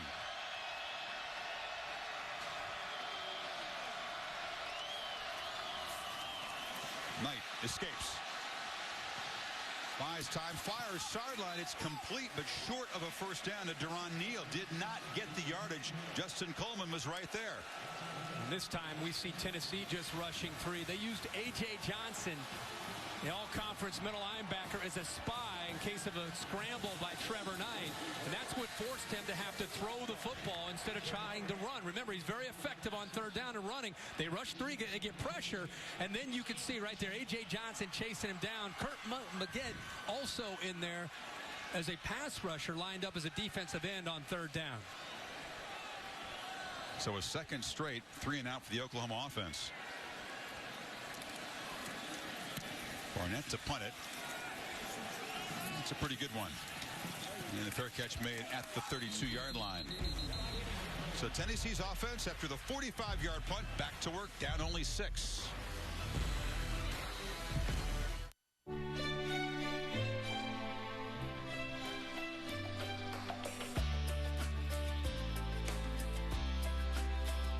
Bring your vision for the future to life. For more than 145 years, Pacific Life has been helping families achieve lifelong financial security with innovative tools and strategies. Talk to a financial advisor to protect your family and plan today. Pacific Life, the power to help you succeed. What do you say we get this party started? Don't miss the movie that gets the whole family in the game. Here I come. Good luck. Equipment violation. That's fair. Unnecessary roughness. These are actually pretty comfortable. Holding. Go figure. This is where I leave you. Rated R. I have big news. Bacon and cheese have been stuffed in a crust. Pizza Hut's new bacon and cheese stuffed crust with hardwood smoked bacon and a blend of 3 cheeses. For a limited time, get a large one topping for just $11.99 and a free 2-liter of Pepsi when you order online. Order now at pizzahut.com. Let's go, Dr. Bubby here. Let's go, Dr. Bubby. Yeah. Hey, Larry Culpepper. I'm watching you. You're good, man. You'd heard about the playoffs, right? Woo! It was pretty much my idea. I mean, playing football. Keep it alive out there. this is like the first real season in college football. You stop it, stop there! Did you play last year? Didn't count. All right, man. Gotta get back to work. All right, good. Let's go, Dr. Bubby here. What does T-Mobile have that AT&T doesn't? Get 4 lines for just $100. With unlimited talk, text, and now up to 10 gigabytes of 4G LTE data. So much for AT&T's best ever family pricing. T-Mobile's got 4 lines for $100. Up to 10 gigabytes of 4G LTE data. So make the switch to T-Mobile. We'll even buy you out of your service contract. So you can get 4 lines for $100 today.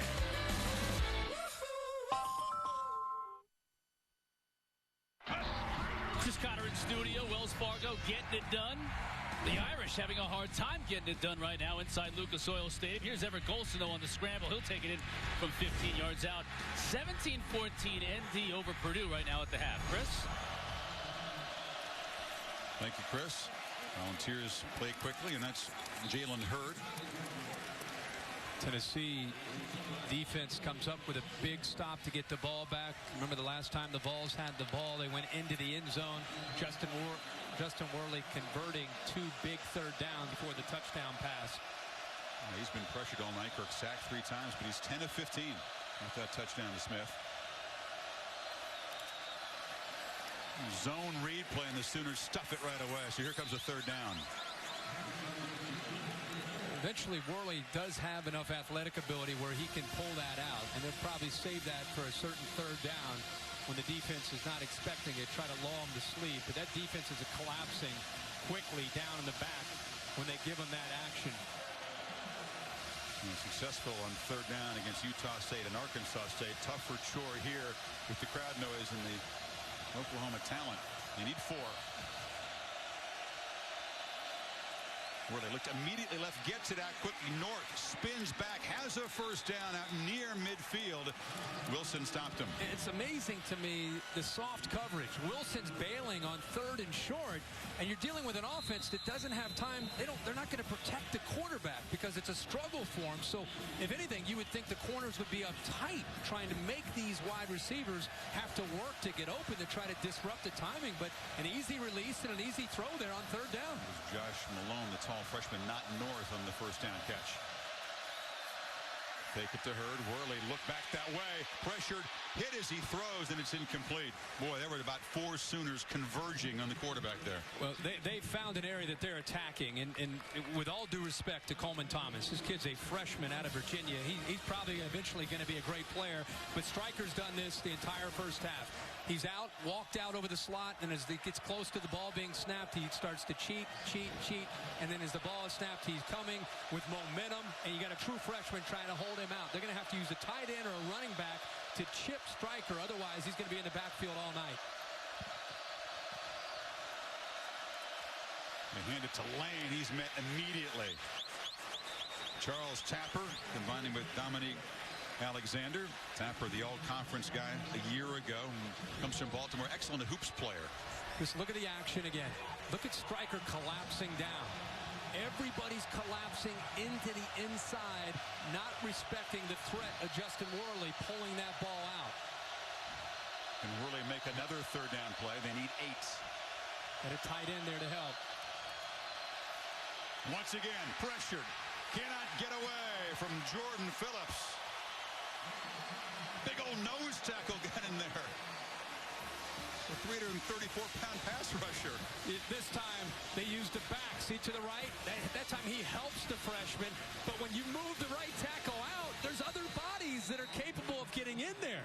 The big fella showing some moves there, Jordan Phillips. So you worry so much about Stryker, Chris, to the outside that you can't double team down on guys like Tapper and Phillips, and then you leave them one-on-one, and then they get into the cornerback.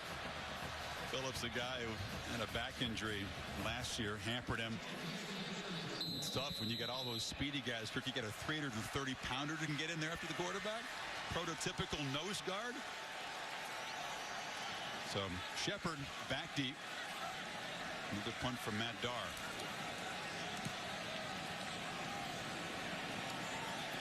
Shepard this time again calls fair catch. His mom Sherry doesn't like the fact that he returns punts and kickoffs. It makes her very nervous, and maybe that's in his head. She might be giving him a sign from up in the stands. Another fair catch. Mom, let him run with one. Affleck trivia question. The last Tennessee back to lead the SEC in rushing. We thought that Jamal Lewis was too obvious. That is Travis Stevens? Jamal Lewis, I'm going to say. Travis Stevens, I threw that one in there.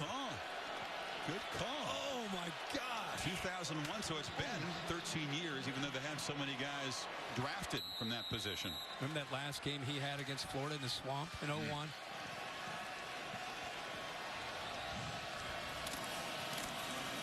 They fake it. They take a shot downfield, looping it for Shepard, who makes a catch out near midfield. Excellent throw from Trevor Knight. He beat Cam Sutton. Off of the play action look. The corners, remember, they got to hold up on an island. Here's 2 of the best. Cam Sutton for Tennessee and Sterling Shepard. He's been given a fair catch on the punts. This time he gets one-on-one, and he gets around Sutton in a hurry, and you can see the acceleration once he gets by him. 32 yards. Yeah, Mom's got no problem as a receiver. Yeah. Doesn't want him returning those punts and kicks. Sooners give it to Ford. It was a short game. Again, Oklahoma not getting anywhere near the production on first down they expected. And I love the Tennessee mentality of realizing we're gonna live on the edge this game. We have to live on the edge with our slants, our angling, our blitzing of the linebackers, our corners out on an island. And so far, you know, we're 4:30 to go in the first half. They're holding up. They're giving up some plays, but they're holding up. Shepard with 90 yards in his 3 receptions. 2nd and 9. They motion Ford, and it's a screen. They throw back underneath. And this is Pirine, the big freshman physical back. They try to rip the ball away, but he takes it to the 35. Again, he's just a freshman, folks. They motion out a back, which gets A.J. Johnson. Watch him run with Keith Ford. Now all of a sudden they think, oh, it's going to go out to the left, and it sets up perfectly to go out to the right. Anytime you can get A.J. Johnson out of the middle of that defense, and now you go back to the right, it's a weakness for Tennessee's defense and a great area to attack by Josh Heupel. Play action on first down. Knight. And just throw it away into traffic on the sideline. Corey Vereen has been active tonight. He was once again pressuring the quarterback.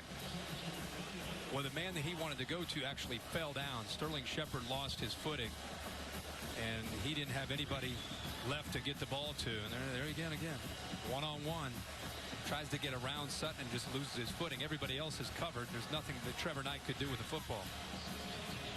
Volunteers knew they needed to have Vereen win some one-on-one battles tonight if they were going to get after Knight, and he's done a pretty good job.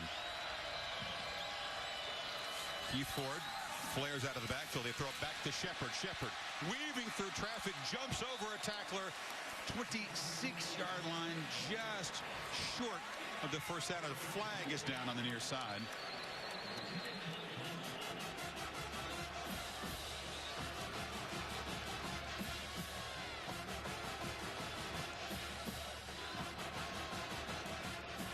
They picked up the flag, so no foul.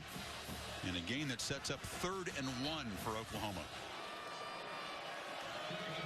Big Pirine, that 243-pound freshman, is behind Knight.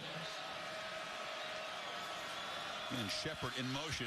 They give it to Pirine, who makes a cut, hammers straight ahead. Yeah, it's tough for the first guy to stop him. He's got a first down. He sure said they got the ball, but no fumble.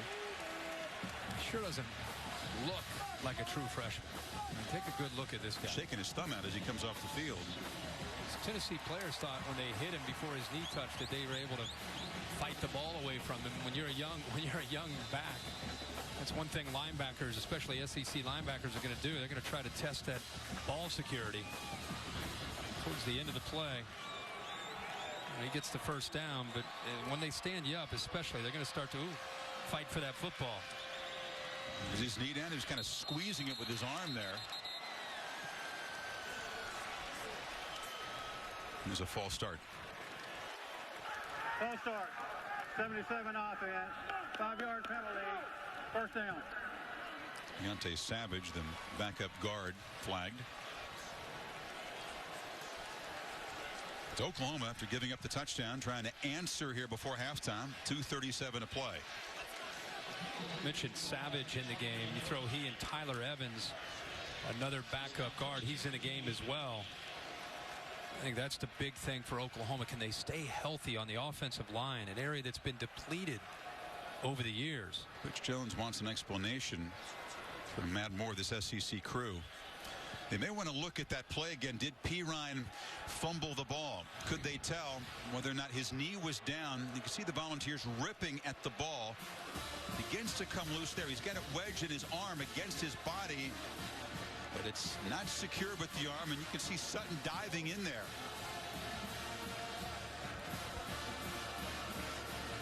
It's a Big 12 replay crew. David Ames in charge of it.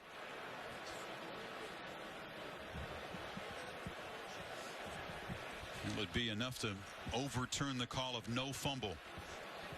And the ball beginning to come loose, but he's got it pinned against his body. The ball looks like it starts to come out.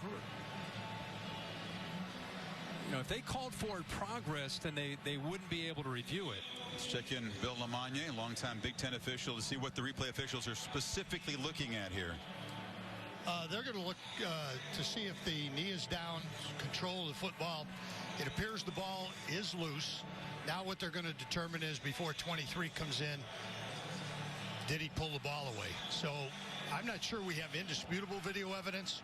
Well, show us when is it a fumble? When has he lost possession of the ball? He's lost the ball right now. Oh, he does not have control of the football. So if you're looking at this, that ball's out in your mind, right? I don't know right there when 23 comes over his back whether whether the runner regained it. It appears not. So the ball wasn't held in his hands. He had kind of his arm holding it against his side as the knees were close to hitting the ground, and Sutton's in there ripping at it. You see that the official came running in from the near sideline, spotting the ball as a first down and no fumble. Exactly. And Bill, again, if you could just say when in your mind you think the ball's loose. I think the ball's loose right now. The other interesting thing to this is the that knee's down. Yeah, I don't know if that knee. Yeah, he's still driving. He's actually driving the legs, trying to get the first down. I think we got a good chance for a fumble here. The other interesting thing is the false start gave the opportunity for this play still to be challenged. Exactly. If the play would have got off, then it would have been too late.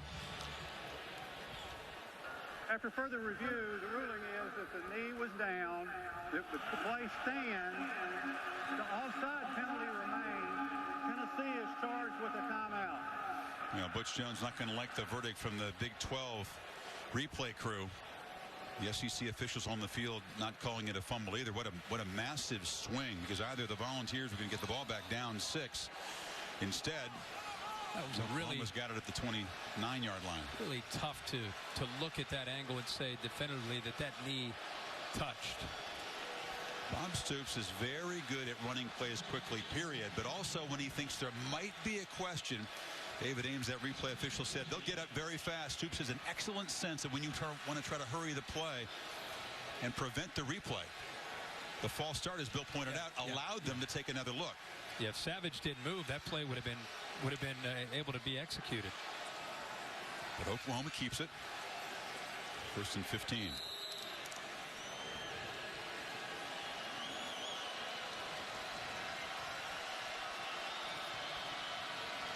Volunteers walk up some pressure. They fake it. Quarterback keeps it. First run of the night for Trevor Knight, and he shows the quickness down inside the 20. He knew it was coming. We saw it early a couple times where he's given that play. It's a zone read. They're collapsing down, and Trevor Knight has some quicks. Now, he'll get out to the edge, pick up some big yards, and after the mistake with the procedure call, he gets around the corner and gives him a good chance here on 2nd down. He averages 9.1 a carry on those zone read keepers. Yep. You got about that amount there. So 2nd and 6.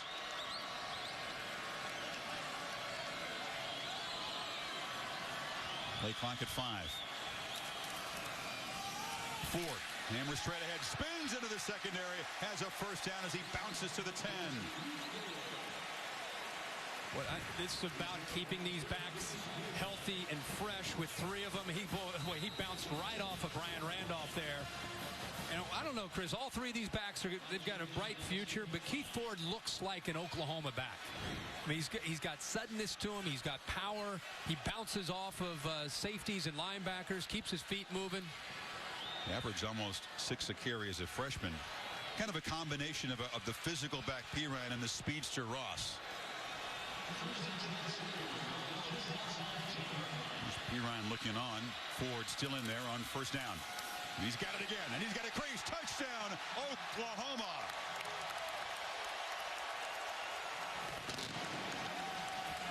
So the Sooners win the verdict from the replay crew. Turn it to a touchdown and stretch the lead as halftime approaches.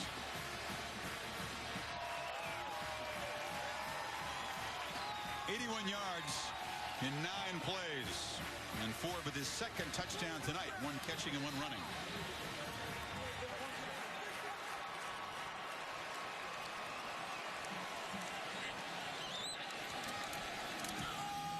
A low line drive from Honeycutt. Well, the offensive line does a really good job of getting up to the linebackers. Another zone read, and when the quarterback runs the ball to the edge, it gets the defense's attention and makes the blocking angles a little bit easier. You see Williams climbing to that second level. Nice job by the offensive line of fitting just perfectly there, and the vision, the cutback. That hole's designed to go to the right, but he saw the grass was to the backside, and he does a good job with his vision and awareness to cut that back. That was a big drive for this OU offense before at the end of this first half. They had a couple of 3-and-outs before that drive. He got started with the nice sideline throw to Shepard.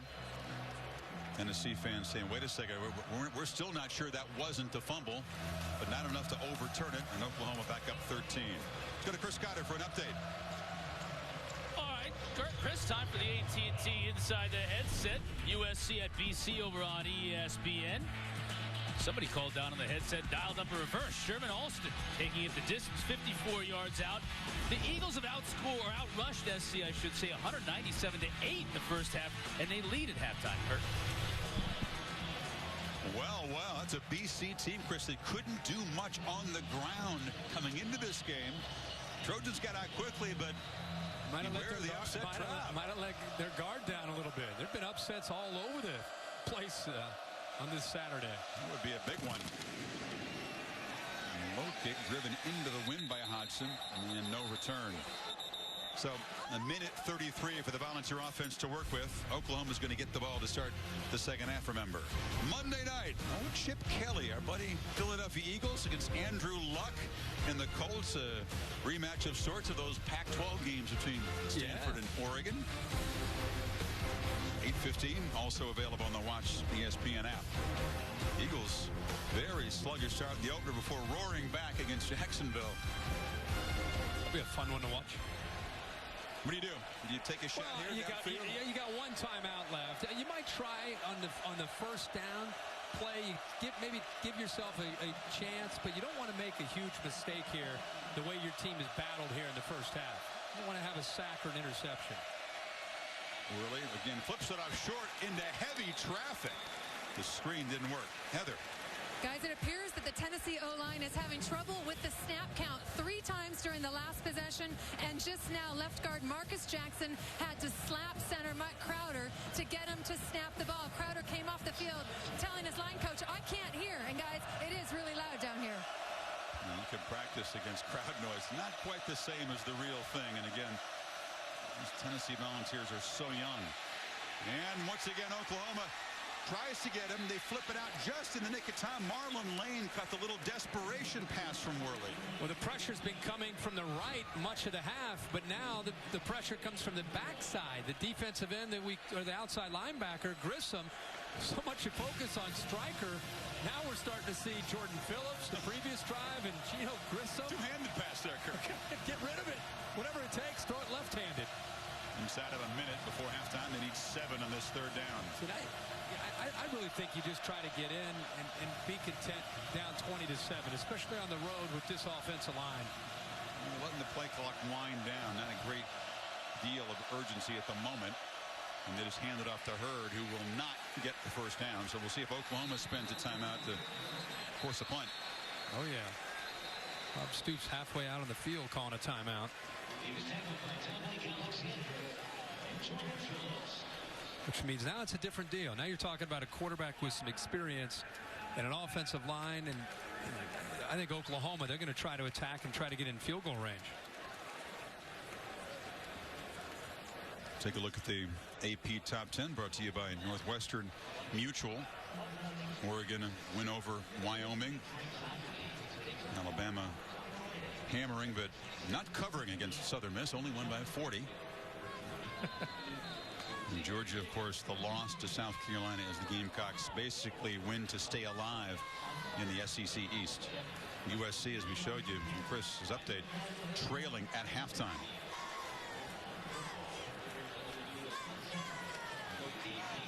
So Sterling Shepard, see if he decides not to fair catch and create some good field position, give his offense something to work with 37 seconds before halftime.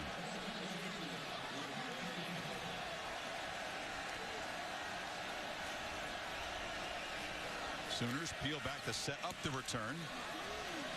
And Shepard this time will take it. Circles back and is dropped. Excellent coverage by the Volunteers, and the Sooners are at their own 30 with 28 seconds to go. NASCAR's all-new chase begins tomorrow in Chicago. 16 drivers trying to move on to the second round. Chase for the Sprint Cup title. 1 o'clock Eastern over on ESPN. Also available on the Watch ESPN app.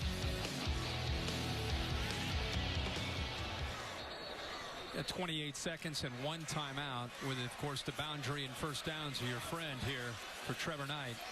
Bob Stoops did not call a timeout to kill the clock. He's going to try to find some matchups and see if he can pick up some chunks of yards and try to get into the field goal range. He's got about 35 yards he needs to gain to really give his kicker a chance. Honeycutt's career longest from 53, but he's working against a breeze this direction. Knight has time over the middle. It's a dart, complete, out across the 46 to Blake Bell. Nice diving catch by the 6'6" tight end. What great hands the former quarterback has, and they can flex him out the way they just did, almost as a receiver. He's off to the left again. Get the first down. Now restart the clock. Knight pressured, escapes, fires over the middle again. Bell's got it again. Suddenly down inside the 35 with 12 seconds to play. I said they needed 35 yards. That's 36 yards in 2 plays. Still have their timeout left. See how command Trevor Knight is? Remember, this is an offense that's up-tempo to begin with. Clock running inside of 10. Fires again over the middle. Off the hands of a receiver, intercepted. So Tennessee gets a turnover. Ladero McNeil on the carom. Justin Coleman deflected it with 3 seconds to go. How about the play by Justin Coleman? The fans here in Norman thought that he got there a little bit prematurely, and pass interfered with the receiver. Oklahoma taking one more shot to try to get a little bit deeper. That's pretty close. I mean, I think the timing was pretty well. And how about the awareness to come up with this turnover for Tennessee? Great coverage by Coleman. Great reaction by McNeil. That came at him in a hurry. It did. So Oklahoma denied the long field goal attempt. Tennessee's defense comes up with its first takeaway of the half. Oklahoma stretches the lead back out to 13 with the late touchdown run from Keith Ford after that controversial non-fumble. But Tennessee hanging around. This young Volunteer team on the road, hostile environment. We'll have to get the Sooners off the field to begin the third quarter, however. Yeah, Butch Jones always talks about brick by brick. It's a process to build this program back up, and that was a first half. You know, they're down 13, but could have been a lot worse. They should be happy with where they are, and we'll see what happens in this second half. Stoops' offense come up with almost 300 yards and 4 sacks. Heather's got Butch Jones. Chris, thanks so much, Coach. Obviously very frustrated with the officiating staff. What is your frustration? Well, not really frustrated. Our kids are just playing exceptionally hard, and you know, we kind of were able to flip field position. We're behind field position all the first half, made a play, and we just need to keep hanging around versus a talented football team. And what were you just asking them about? What explanation did you get? Oh, that's between us. Okay, Coach, thank you. Okay. All right, Butch, I think we can guess. With a smile. Butch Jones keeping secrets. His team down 13. End of the first half. Stay tuned after these messages for the halftime report coming up. When I'm working, things can get so hectic, so sometimes I need to find an easy way to express what's most important to me. Like with my crew, I use shorthand to tell them what I need. And when I need to talk directly to my fans, but the most meaningful shorthand of all is the one I use when I'm about to drive. #X. It's an easy way to tell everyone that I'm about to drive, and I do it every time before I get behind the wheel. Use #X to pause the conversation before you drive, because no text is worth a life. Cheez-It brings you crispy grooves. What you got there? Oh, Cheez-It Grooves. It's a Cheez-It, but it's light and crispy like a chip. Kind of the best of both worlds. There's more than one world? No, it's just this world. They're among us, disguised as humans? You're one of them! Okay. Security! It's the best of both worlds, Cheez-It and chip. Help! He's here and he's got a probe! It's a pen. It's a probe! We take the time for our cheese to mature before we bake it into our Cheez-It Grooves. Because at Cheez-It, real cheese matters. Check out all these airline seats. Lots of them, right? But when you try to get one by using your travel rewards card miles, those seats mysteriously vanish. Why? All the flights you want are blacked out, or they hit you up for some outrageous number of miles. Switch to the Venture card from Capital One. With Venture, use your miles on any airline, any flight, anytime. No blackout dates. And with every purchase, you'll earn unlimited double miles. Now we're getting somewhere. What's in your wallet?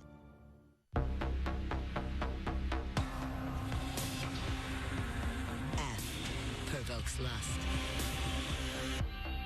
It elicits pride, incites envy, and unleashes wrath. Temptation comes in many heart-pounding forms, but only one letter. F, the performance mark from Lexus. And welcome, everyone, to our halftime report as Keith Ford chases this one in, barely touched. Oklahoma has a 27 lead over Tennessee.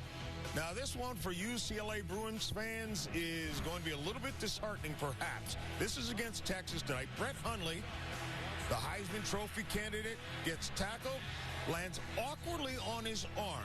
He would get up slowly, go to the sidelines, did not return into the game. They first checked his elbow, they checked his shoulder, they checked his wrist, before he eventually left the field and headed into the locker room. We can only assume for medical attention, but he did not return to the game. And for UCLA, not just losing a Heisman Trophy candidate, but their leader and go-to guy here. He's a special player, too. He's a special quarterback. He's been taking a lot of licks this season. Their offensive line has struggled, but you can't pin that one on them. He was scrambling, trying to make a play, came down awkwardly on that elbow. Anytime you see a player go straight for the sidelines, you almost know in his mind he knows it's serious. You hate to see it happen. Happened to us in the national championship game against Alabama with Colt McCoy. Grabs his shoulder, comes over, his arm is like this, and it deflated the entire football team and the coaching staff and everybody else. One of the difficult things is you're not sure if they're going to come back or not. So probably at halftime, UCLA will meet with doctors. They'll talk to his parents, and then they will decide whether he'll come back out the second half and play. Not only is he a great passer, but he led the team in rushing last year, too, so he's a great winner with his legs. I was at that game where Colt McCoy went out. It deflated everyone in the entire stadium that night, so you hope UCLA can get him back and stay in the national championship picture. South Carolina against Georgia, it's an SEC matchup. It looked like a national championship-type game. Brandon Wilds takes a handoff, stiff arm, and then powers his way to the end zone. What a fourth quarter. These two teams fought right down to the end. It was a great game to watch. Todd Gurley, though, this is a guy who will not be tackled. He is a beast. He had several runs. There was a 3rd and 16. He converted all by himself. They need to spread the ball around. You're going to wear him out. Quavon Hicks takes it in from a yard out. Georgia's only down by 3. They had been fighting back this entire game. And then their defense takes over. Damian Swann picks off Dylan Thompson. And Swann brings it back deep into Gamecock territory. Great teams have to make plays like this to win. In the fourth quarter, they put their offense in the perfect position. What do you think about this call? This was the momentum shifter for me. They had 1st and 4. I know a lot of Georgia fans aren't happy with the play call, but I think the officials completely blew this call. You see him trying to go to the back right there. That's where he's trying to throw. The defender, it hits him in the leg. To me, it was clearly not intentional grounding, and then the near-miss field goal. Oh, they would have to settle for the field goal that they thought went through, but it curled wide, and as a result, Georgia loses, and Steve Spurrier is happy. And talking with our Michelle Steele. We knew it was going to be close. We didn't think it'd be this close. Why'd you decide to go for it? You kidding? 4th and inches? We probably should have run our running back, but we thought we could make an inch or 2. We might have got a good spot. I don't know, bad spot, but it worked out. South Carolina's had a nice run against their division rivals, but the last 2 times they beat Georgia, the Bulldogs won the SEC East. So good news for Georgia fans. It was another great game from Gurley. The game swung when Georgia kicker Marshall Morgan broke his streak of 20 straight field goals and missed a pair tonight. And Steve Spurrier, when talking about those inches, was talking about going for it on 4th down, which they did get it by a whisker. Alabama against Southern Miss. Blake Sims looks like he has the lead role as quarterback Brian Vogler, 5 yards and a touchdown. He's taking control of that job, and now it's no looking back for him. Completely efficient tonight again. Texas A&M against Rice, and Kenny Hill for Texas A&M. He's the new Johnny Football. Just don't call him Kenny Football. Call him Kenny Trill because he's on a run, and he'll do a great job again tonight. LSU against Louisiana Monroe. And Darrell Williams rushes for 22 yards and a touchdown. LSU completely in control. They're getting things ready to go when they play Mississippi State next week. They're building some confidence. Heading into that SEC play, and thus far, the only conference that doesn't seem to have had a hiccup along the way is the SEC, and that's going to be very interesting as the weeks go on. LSU big, Ole Miss as well, and Mississippi State. Florida, meantime, struggling a bit with Kentucky, as predicted by Kentucky. When we come back, we'll continue with more scores and highlights, and we'll talk about some of those hiccups we talked about, including in the ACC, your ACC. Wasn't a good day for the ACC. They aren't born Cardinals or Razorbacks. They need a little help. So for 10 years, the All-State Nets program has supported scholarships to help students prepare for a life that's good.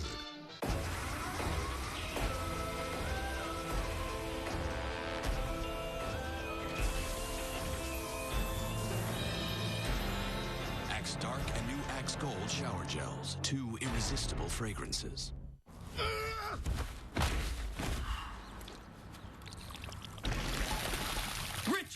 Richard Sherman. Little voice in my stomach? I'm getting waterlogged down here. What you doing? When you train as hard as I do, you gotta hydrate. You need protein, too. And with no artificial ingredients or preservatives. Alberto beef jerky's the real deal, you know. I hear your little voice in my stomach. That's what I'm talking about. Alberto beef jerky. You get out what you put in.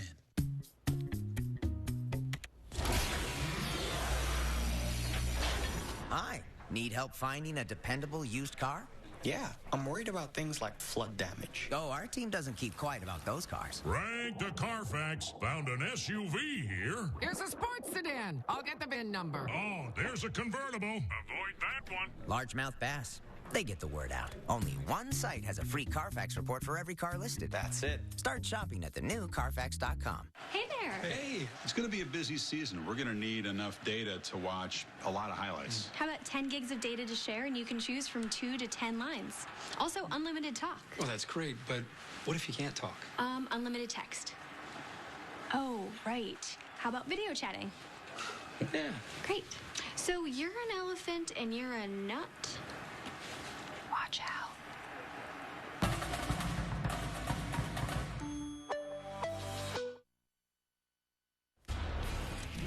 East Carolina facing Virginia Tech. Virginia Tech coming off the win against Ohio State. But beware, East Carolina and Shane Carden had a big game. He was exceptional in the afternoon. One of the best quarterbacks in the country you may not know about.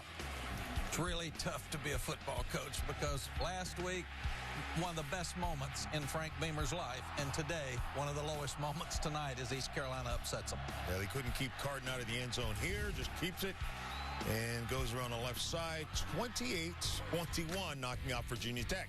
Louisville facing Virginia, an ACC game now, and Ian Fire has a field goal from 42 yards out to win this one. That would come later.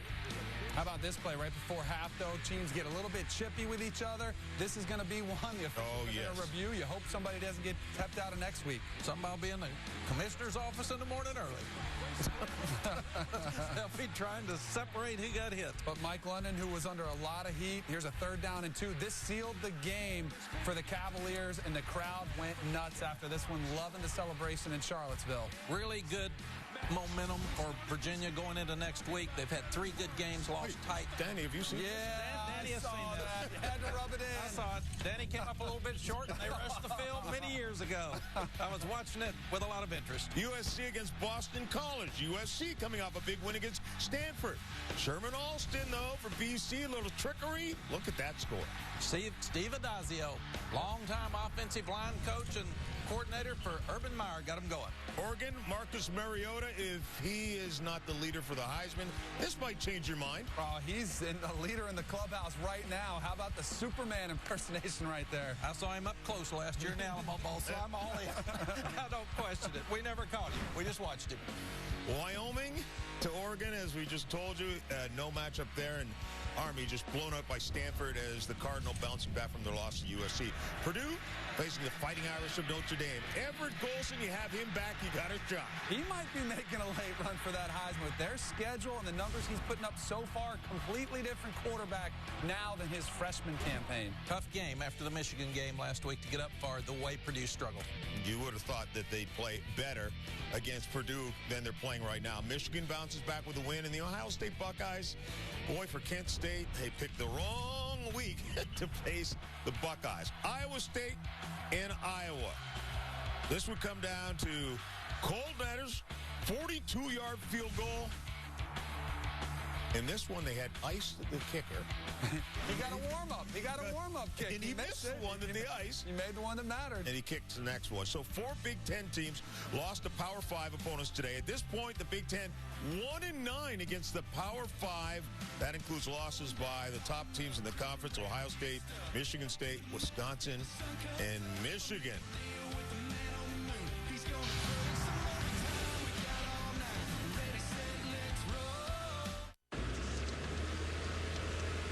I thought I'd be ready for this. You'll be fine. You'll be fine. Yeah.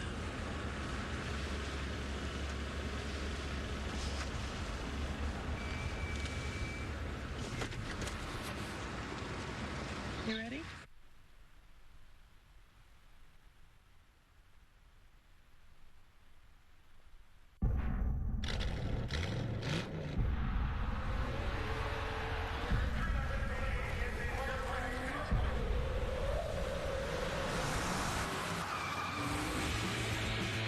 Goodyear, driven by those who use the world as their proving ground. And everything we've learned making these tires inspires what we roll into yours. Goodyear, more driven. What once was Shield no longer exists. But their enemies are still out there, and the world can't save itself.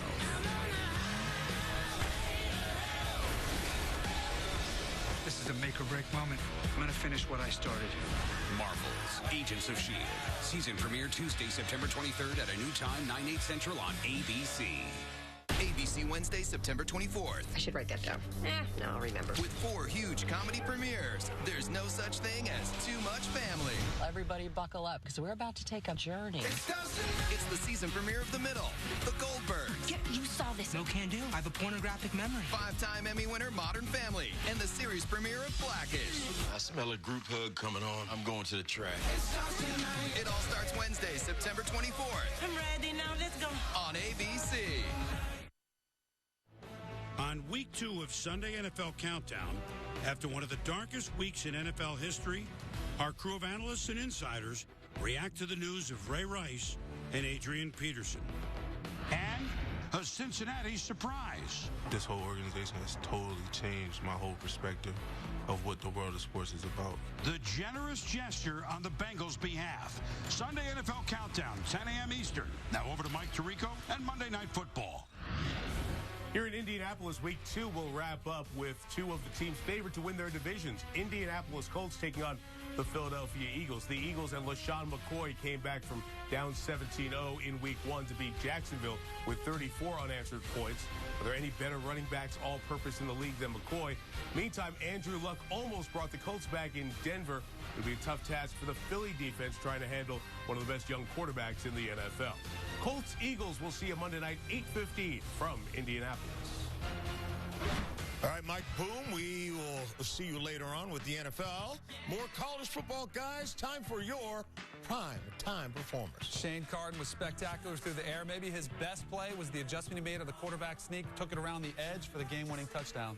Sean Wilson for Duke, 12 rushes, 245 yards, ran through Kansas Jayhawks today. David Cutcliffe's got him off to a good start again. Shaq Thompson, how about the afternoon? He had 2 touchdowns from the defensive side of the ball. He had outscored Illinois by himself at the first half. Well, and Washington has struggled on defense, so they needed somebody to step up, and Shaq did it today. All right, those are your primetime performers. If you want to see who Reese and the crew hand up their stickers to, join College Football Final after the Texas A&M game against Rice. Our second half still to come. Right now, Tennessee trying to hang in there with the hometown Oklahoma Sooners.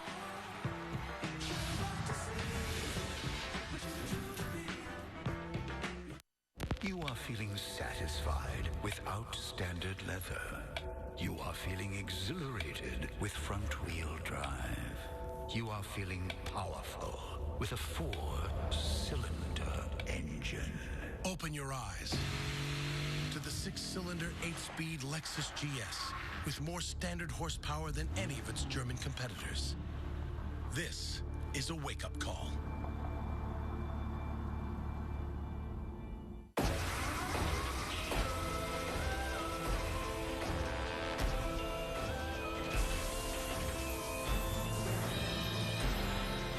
Dark and new Axe Gold shower gels. 2 irresistible fragrances. I have big news. Bacon and cheese have been stuffed in a crust. Pizza Hut's new bacon and cheese stuffed crust with hardwood smoked bacon and a blend of 3 cheeses. For a limited time, get a large one topping for just $11.99 and a free 2-liter of Pepsi when you order online. Order now at pizzahut.com. So, Henry Morgan, what's your story? This man was poisoned. He hasn't been wrong yet. Everything you are is for something bigger. Some of these cases go unsolved for years. But I've got time. Makes me feel alive. Forever. 2 nights, 2 new episodes. Premieres Monday and Tuesday, September 22nd and 23rd on ABC. Well, we started the weekend on a very cloudy and cool note, but I think we're going to end it on a much sunnier and warmer note. We'll have that forecast and a look at the week ahead coming up after the game. Parnell, who's your friend? This is my sister-in-law. Well, what brings her to town? Visiting. She's just visiting.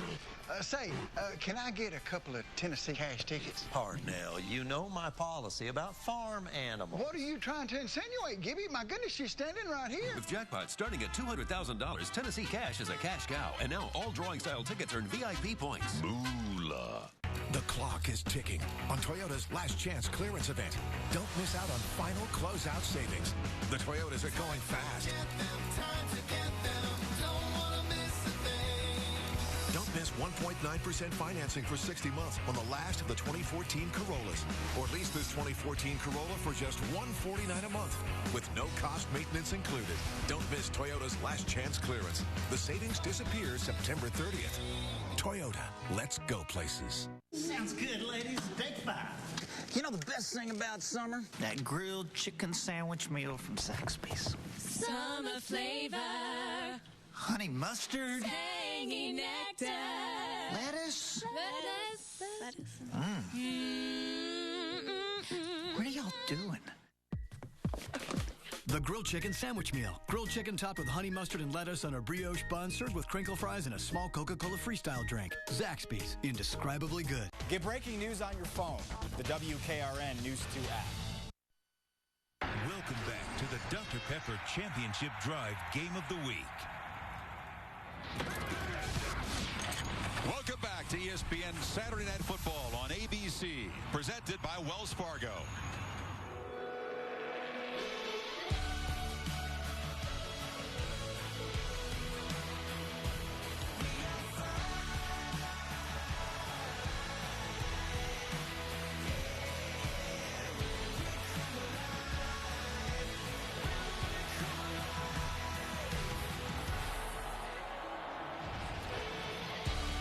So the lead is 13 for Oklahoma. Third quarter coming up.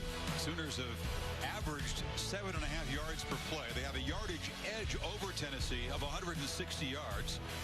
They've been in Worley's face all night, Kirk. The longest volunteer running play is 4 yards, yet Tennessee's been able to do what they hope to do, hang close. Well, and that's what they talked about, kind of being on the ropes. Their defense has done that in this first half to at least keep them in the ball game. Things got away from there towards the end of the first half where Oklahoma was able to put another touchdown on the board.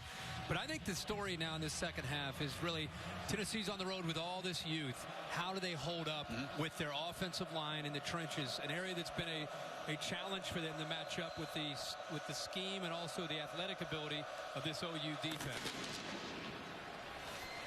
Bullock drives the kick to the goal line, and here's Alex Ross, young running back, hammered down at the 25-yard line.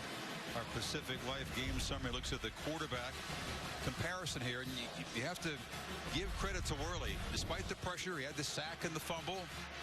12 of 19. Yeah, I mean, Knight to pick at the end of the half. Yeah, a great half for Trevor Knight, 14 of 21. But I think the story that you can't really tell by just looking at the numbers is just Worley. Almost every single time he's dropping back to throw, he's getting hit and he's having to step away from pressure. Big story, Kirk, I think, is the neck beard trend in quarterbacks. Did Andrew Luck start that? He by every quarterback in college rocks the neck beard. Some pull it off better than others. Yeah, exactly. You saw Hogan last week for Stanford. Yeah. It is a new trend, and it's Andrew Luck's fault. Slip it near side is Shepard, looking for blocks and gets a couple out across the 35-yard line near the marker. Heather? I do not have a neckbeard report for you. What I can tell you is about Bob Stoops. The emphasis in the locker room was on offense, specifically on running the ball. 64 rushing yards, not enough, according to Bob Stoops. They also want to use that tempo, disrupt a little bit, and get going without the defense being set. Now there's a quick throw and another first down to the 45-yard line. Ford had 45 yards rushing. Nobody else has done much. Yeah, what Bob Stoops says to Heather, I think has a lot to do with who they pride themselves on being, not just tonight, but just as an offense. I mean, they can throw it or they can run it, depending on how you want to defend them. But they've been facing a lot of 8 men in the box, and it's kind of forced their hand to have to throw the ball a little bit more than maybe they wanted to. So a couple quick first downs. They hand it to Ford, picks his way for a short game. You saw the graphic, 44 straight times, and OU's had the lead at halftime. They've won. It goes all the way back to the 2009 Red River rivalry. This tempo is very, very challenging, not just to defend, but when it comes to the fatigue factor, they're right now on pace to have over 80 snaps potentially in his football game. And again, without a whole lot of depth on the defensive line, we're going to keep a close eye on the Vols front with those linebackers included.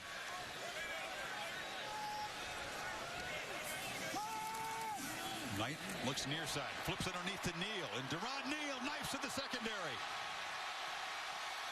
Down to the 10-yard line before Cameron Sutton could corral him, and Oklahoma threatening again. A poor angle by Ladero McNeil coming up to make a play, but that's another blown coverage by Tennessee.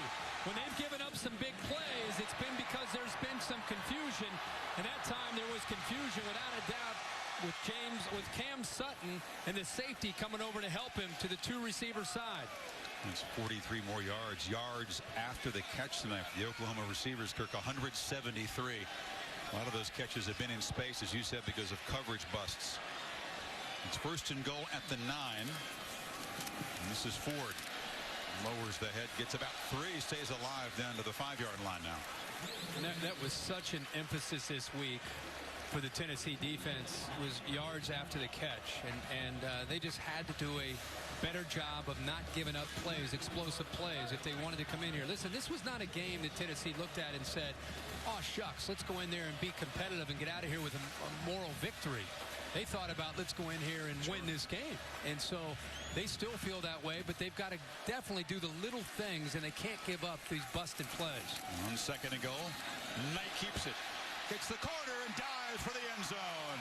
And Oklahoma stretches the lead.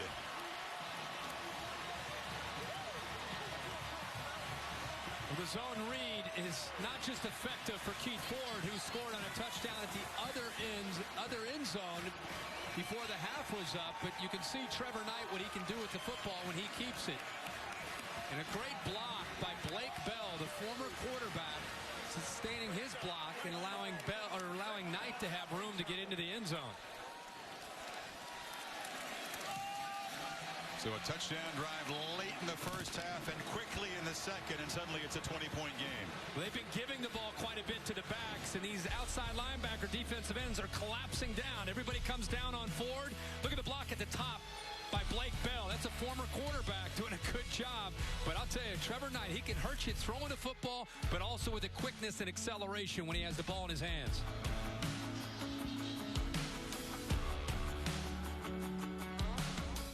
Looks like the Garcias got a new car. What'd they get? I don't know. Sure doesn't look like a Buick. Buick. I'm outside. Where are you? I'm right here. I'm in the Buick. I don't see a Buick. Take a fresh look at Buick. It just might surprise you. Oh, that's not a Buick. That's what I told him. Wow. This is nice. Oh, my. Experience the new Buick with a dealer service experience that's ranked highest by J.D. Power. Check out all these airline seats. Lots of them, right? But when you try to get one by using your travel rewards card miles, those seats mysteriously vanish. Why?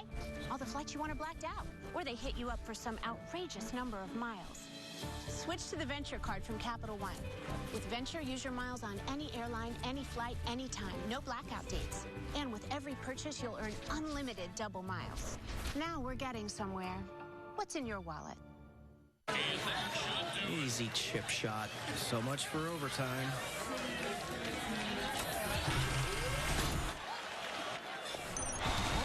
The kick is no good. Unbelievable. We're going into overtime.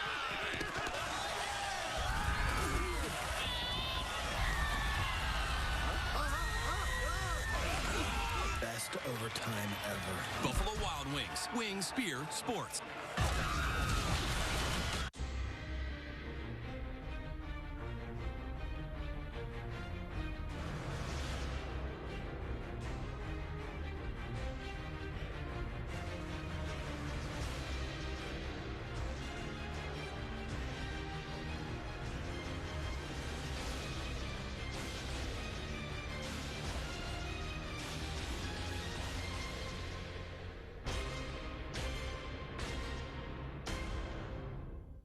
This NASCAR champion has burned up the racetrack, but can he burn up the ballroom? Michael Waltrip joins Dancing with the Stars. Tonight, premiere event starts Monday on ABC. ESPN is your home of the new college football playoff. There's the brand new National Championship Trophy presented by Dr. Pepper. Awarded January 12th, man in Arlington. Sooner fans certainly hoping their team can be in contention, trying to make a strong statement in their final non-conference game tonight before they begin that 9-game Big 12 schedule. Everett Young's going to bring it out.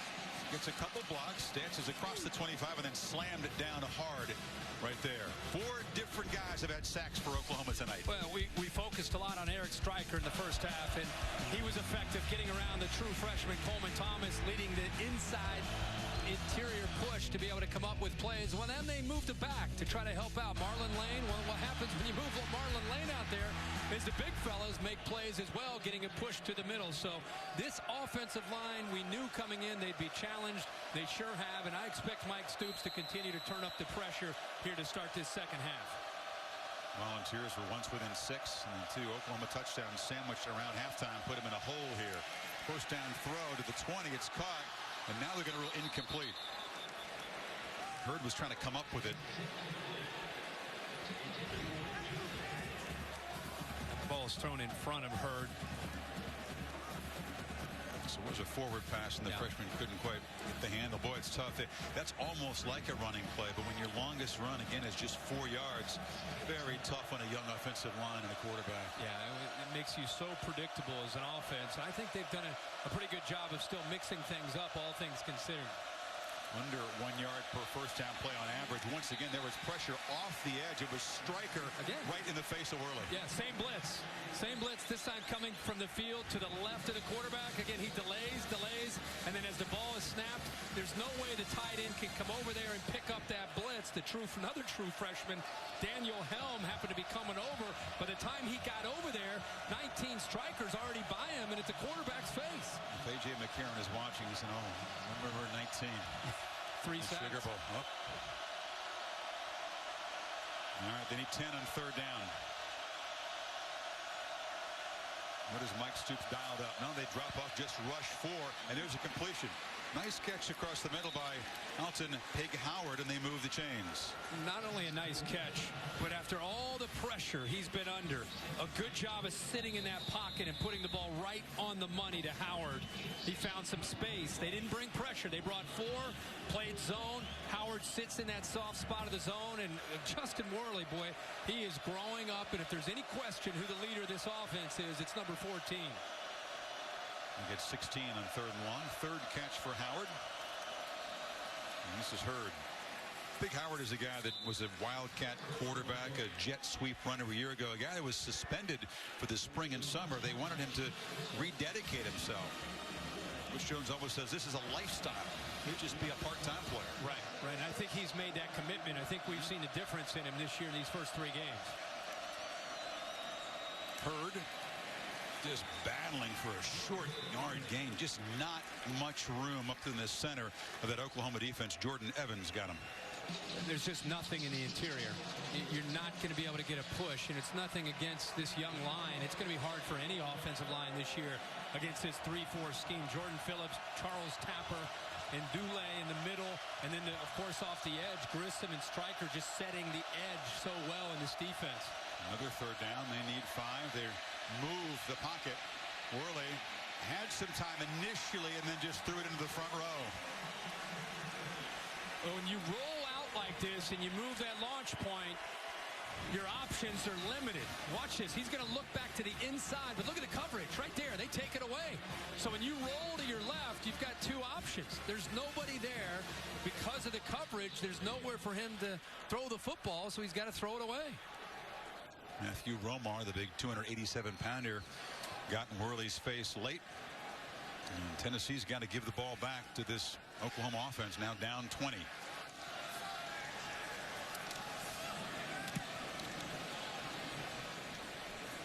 And Darp pins Shepard on the sideline. He makes a fair catch there at the 16.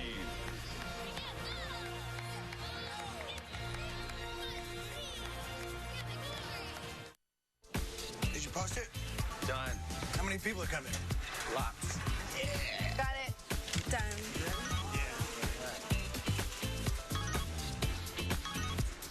Done. Sending you some money. Thank you. Done. Like a lunch bag? Here you go, man. Thank you. Done. On your phone, online, on the go. Wells Fargo makes it easy to get banking done. They say it's what's on the inside that matters. Guess the McMuffin doesn't think hash browns matter. It's okay, hash browns. We still love you. The new AM Crunch Wrap from Taco Bell. Eggs, bacon, cheese, plus a very meaningful hash brown inside. Wrapped and grilled to go. It's the Buick. Sir. Buick. Where's the Buick? Buick.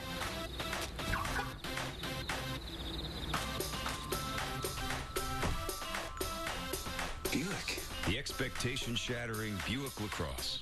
Experience the new Buick during our NCAA kickoff event and lease this 2014 Buick LaCrosse for around $299 per month. Let's take this up a notch. Let's get a plan and get it right. So we're not doing any of this. Let's go to school. Let's go to save. And then let's go to town. So we can enjoy the view and look for what's next. Let's do this. More saving, more doing. That's the power of the Home Depot. Save 20% on any 2 bags of Scott's fertilizer. Saturday Night Football, presented by Wells Fargo On your phone, online, on the go. Wells Fargo makes it easy to get banking done. The new Dollar Cravings menu at Taco Bell. Live Más. And Buick. 5 expectation-shattering models. Another reason to experience the new Buick. Rare visit from the SEC to Norman. Bob Stoops in his career 4-4 against SEC teams. That's not counting the games against A&M and Missouri when they were back in the Big 12. He's actually 3-0 against Alabama and 1-4 against all the others, including, of course, 2 losses in the BCS championship game. Sooners up 20. Get the ball back at their 16. See if they try to slow it down a bit, Kirk. Grind some clock, or is it too early for that in the third quarter? I think it's too early. Now they flip it to Ford out of the backfield. And once again, the young back used as a receiver. Reeves may have been stopped him, but after a gain of 11. Yeah, I think you'll see this offense continue to put their foot on the accelerator. Nice job here. I love that 1st and 10 call. The versatility of this quarterback. You can do so many different things. Again, multiple formations. You can't sub on defense if the Sooners aren't changing offensive personnel, but because they have versatile guys, they can continue to do this for a long drive. Play action. They take a shot downfield over the head of Shepard, who was well covered there. He thought too well covered by Coleman. And you bring up a good point about this offense and how versatile it is, because it's not just tempo, but they have hybrid players that can play multiple positions. So it's not just dealing with that personnel grouping that happens to be in, but they can do so many different things. Now, Sterling Shepard wears number 3 like his father Derek did. He was a great player here in the late 80s, part of the 85 national championship team. And then Derek was hired as a graduate assistant coach by Bob Stoops. He left to go to Wyoming to be an assistant, and Derek Shepard passed away, died of a heart attack when he was just 35 years old. Now, Bob Stoops always had a feeling for Derek. He spoke at his funeral. He kept the remarks of the eulogy in a piece of paper in his desk for many years. And after Sterling signed with Oklahoma, Bob presented him with that piece of paper.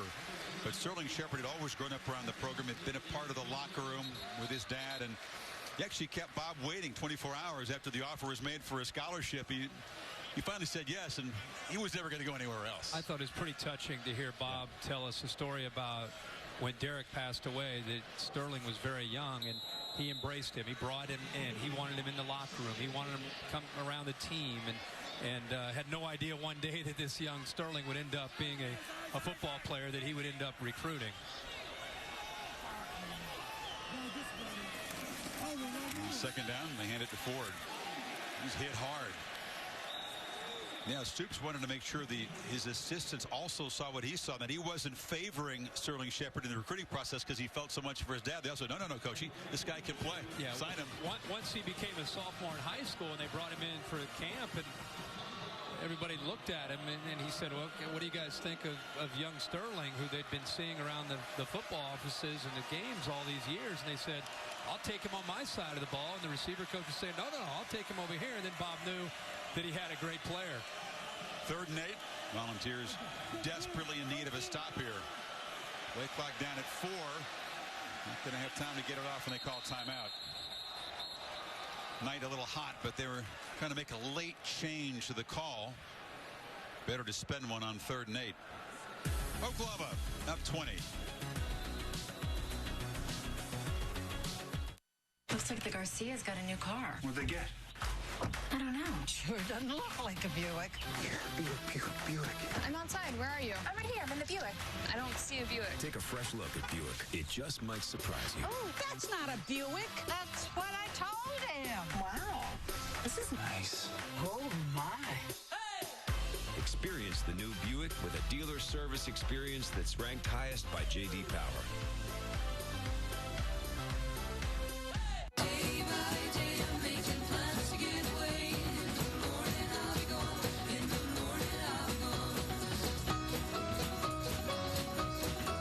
Follow your favorite team this season and book now. Feel the Hamptonality. you could win money for the future. So enter the Allstate It's Good sweepstakes. You could win $100,000, VIP trips to 2 of the biggest college football games this year, and other weekly prizes. Enter today at allstatecfb.com. Charlie, the demand on this network, it is increasing by the second. It's crazy, huh? And people are relying on it more than ever. We cover more than 99% of all Americans. I can't imagine living without it. It's a place where people can come share knowledge and ideas. It's beautiful. That's deep, Charlie. My selfie just hit 100 likes. 100! AT&T is building you a better network.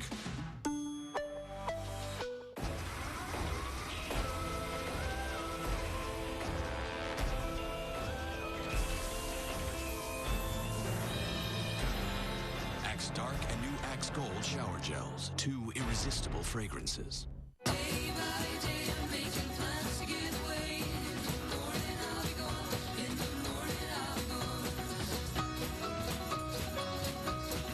Make the most of your weekend before it's gone. Be a weekender and book your stay at Hampton. 3 performances live. Nashville premieres Wednesday, September 24th on ABC. Bob Stoops certainly never thought he'd be a lifer when he was hired in December of 1998. Of course, won a national championship in 2000. 8 Big 12 titles. That's 5 more than any other program in that span. Lost to 2 other championship games besides winning the one in 2000. There have been so many overtures, Kirk, over the years. You know, Florida, where he was a defensive coordinator. Notre Dame, perhaps the Cleveland Browns. But he's stuck around. Can't believe it's been 16 years he's been the head coach here. He's moved. He's in his 3rd house here in Norman, but he's stayed in the job. On 3rd down. Knight, well protected, delivers over the middle, but he overthrew Shepard. The rare times tonight when number 3 has been targeted and hasn't caught it. Boy, he had all kinds of time back there, and this is the part of his game that's just only going to improve.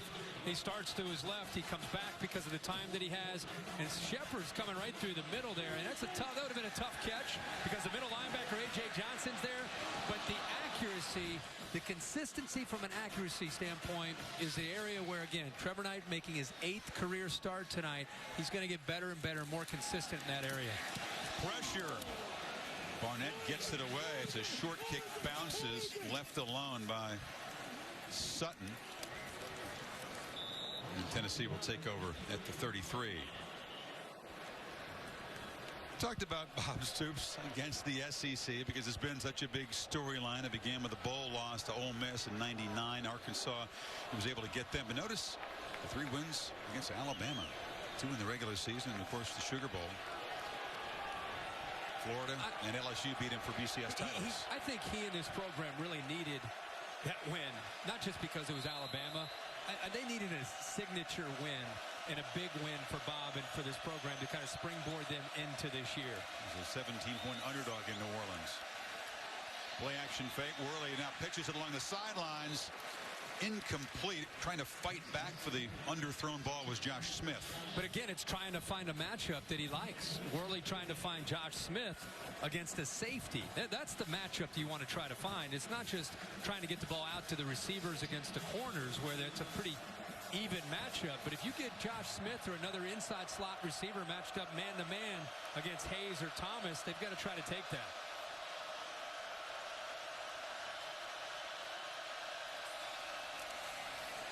On fake, pressure again. Worley trying to stay alive, but he can't get away. Stryker and Quentin Hayes were there. Safety and the outside linebacker combining. It's the same blitz that we've seen, not just for Stryker coming, but also you're seeing Hayes coming off the edge. And again, you're dealing with a couple true freshmen on the right side of the offensive line, a tight end who's a true freshman. There are 3 true freshmen on that play on the right side of the offensive line trying to deal with the complexity of this Oklahoma defense and the pressure that they're showing them. It's the 5th sack, the 2nd for Hayes, who earlier forced the fumble. On 3rd down, pressure again. Stryker one more time, hitting the quarterback after the incompletion. Stryker is a great name for a guy who loves to come off the edge and hit somebody. No doubt. And here he is coming off the edge again. Coleman Thomas, that right tackle. He's saying, guys, they didn't move this fast last year on the high school field. Watch how quick he gets by him. I mean, Striker is one of the more versatile players in the country. When you watch him, you look at him, you think he's undersized. He is. He's 220 pounds. He drops out in the flat. He blitzes. Offensive linemen cannot deal with his suddenness when he blitzes off of the edge. The effort, the energy is called the heartbeat of this defense. As you said, Kirk, much more than a pass rusher, although he does that very, very well. Here's the high punt taken by Shepard. A fair catch up near midfield, and midway in the third quarter, Sooners back to work. Celebrating its 10th year, sponsoring the Good Hands Field Goal Nets, Allstate makes contributions to the participating universities' general scholarship funds for each field goal and extra point kicked. Since 2005, Allstate's contributed more than $3.4 million in scholarship funds. Lonely Tennessee fan, middle of all that crimson. There's a Tennessee section here. He must have. That's not it. He must have missed out on that ticket. There they are. A few of them in the end zone. They don't get many visitor seats here in Norman, that's for sure. So Samaje Perine, the talented, physical, true freshman tailback, is behind Knight. And they give it to him. You can tell he is a load. He's the guy that was involved in that controversial non-fumble, which the replays officials looked at, ended up resulting in a touchdown for Oklahoma subsequently. His first carry since that play. Again, just continuing to rotate these backs in. You wonder later in the year if somebody will emerge as kind of the go-to guy. But here early in the year, all three getting equal opportunity to get their hands on the football.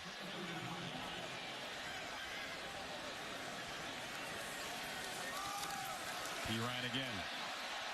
A physical guy. Jalen Reeves-Maybin's an excellent linebacker. Barnett, together they're able to just get a hold of him, but it's a first down.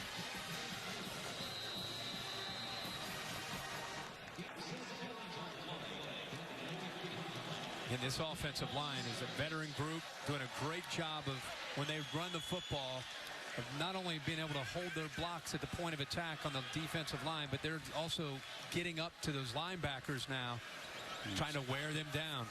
Stoops told Heather he wanted more running in the second half, and we're getting that. This is a serious test, this possession, for the Tennessee defense. Down 20. Knight checks to a throw, delivers over the middle. Blake Bell couldn't get his hand on it. Cameron Sutton was coming at him quickly. You know, that one he came off a little bit too quickly. To his right out to the field, he had three receivers, and Deron Neal cleared, and he was all alone underneath the Tennessee coverage. Would have easily picked up a first down. He actually was looking that way and just came off of it and decided, I don't know if he predetermined he wanted to throw that football or not. He threw into tight coverage when he had a wide open receiver. Ross in motion. The quarterback keeps it and slides down short of a first down. We need 4. You can see the quickness. Very quick first couple steps for Knight. We saw it on the touchdown run. Extra dimension of this offense. He's got such live legs, Chris. You know, when they motion it back out of the backfield and go empty, like so many of these offenses from today, you're going to see a quarterback who has quickness usually run the football, and that time he did. Blake Bell, of course, had power as a runner last year, but the quickness combined with the accuracy throwing. Sooners haven't had that in a while. This is Ross trying to get the corner. You see the speed. He's able to make a gain out of what looked like it was going to be a loss, but it's going to be 4th down. Yeah, 2 defenders trying to chase him down. Two outside linebacker defensive end type of players. Excuse me, Corey Vereen. He's got some quickness as a defensive lineman, but not quick enough to be able to chase down Alex Ross. Stoops thought about it for a second. They need 2 yards in this 4th down. And instead, they're going to send out the reliable Michael Honeycutt. Career long is what, 53? Yeah, this is right at 53. And now Oklahoma's going to spend its second timeout of the half. So we'll see if Honeycutt can add to the lead.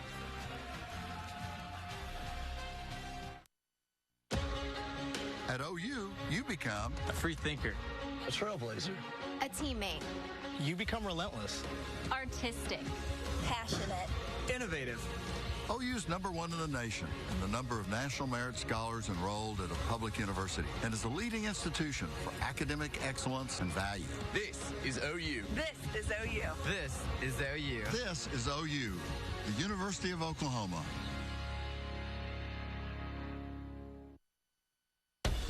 We determine our champion on the field.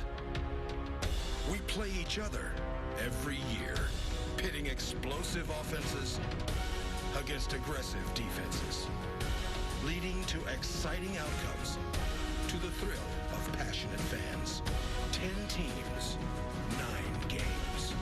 Every game matters. One true champion.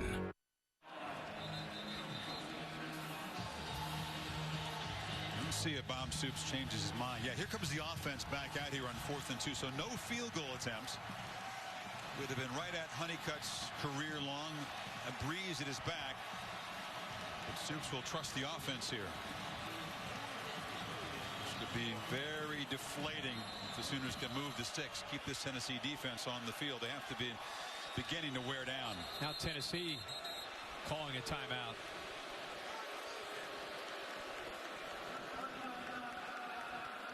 Expecting the field goal team to come out there. Soups brought the offense back, and Butch Jones spends the first of his timeouts in the half. Heather? Well, guys, Justin Worley's last play on offense was a rough one. He went down hard, and Butch Jones actually just came over to check on his quarterback, who told him, "My head snapped back, but I'm okay." Teammates checked in with him, but Justin didn't receive any medical attention, and he is good to go on the next offensive series. All right, thank you, Heather. There's the hit by Stryker, and the head hit the field. Whiplash. A lot of times, you know, in this era of concussions and the awareness of concussions, a lot of times when a quarterback gets sacked, it's not the hit, but it's, you know, that momentum of your head coming back and hitting the surface. Look at his eyes there, Kurt. He's had, I mean, he knew what he was getting into tonight with that line. I mean, Tennessee knew it was going to be a challenging game for them offensively because of still trying to get some experience up front. What I said in the previous play, they had 3 true freshmen if you included the tight end on the right side of the offensive line. You got Eric Stryker blitzing you. You know it's going to be a long night. On 4th down, it's Keith Ford to the left of Knight, and now Shepard comes in motion. Wow. Well, eventually we're going to run this 4th down play. But this is the 3rd timeout in the sequence. Timeout, Oklahoma. The suspense is building. That is their last timeout of the half. That will be a 30-second timeout. He doesn't figure maybe to need him at this point, at least. Well, he's frustrated. He's frustrated with either the communication from the sideline or whatever it might be. I can't wait to see what's going to happen on 4th and 2 after the build-up here. Huh? I don't know if they didn't get the right play in or the right formation. What if Tennessee's going to raise them another timeout here? Why not? Let's make it 4 in a row. A little smile. For him, that's a huge smile during a game. All right, Coach, what have we got cooked up? Different look now to the formation after the timeout. It's Dimitri Flowers, the big 244-pound freshman to the right of Knight. Now they motion forward. And it's a shovel pass into traffic. It's incomplete. Incomplete. Well, they knew. Barnett got there. Chris, when Dimitri Flowers comes into the game, because he is such a good athlete as a fullback and he has such good hands, they motion Ford out just to try to use as a decoy. Once he clears out, now you just got to lock in. You got to, you know, you have a quarterback trying to stretch you horizontally. He's running just with the line of scrimmage, trying to bait you almost before he ditches it underneath to his fullback. But Tennessee's defense saw that coming the whole time with Flowers checked into the game, and that play really didn't have much of a chance after all that with the timeouts. After all that, Volunteers get the ball back, trying to cut into the lead here.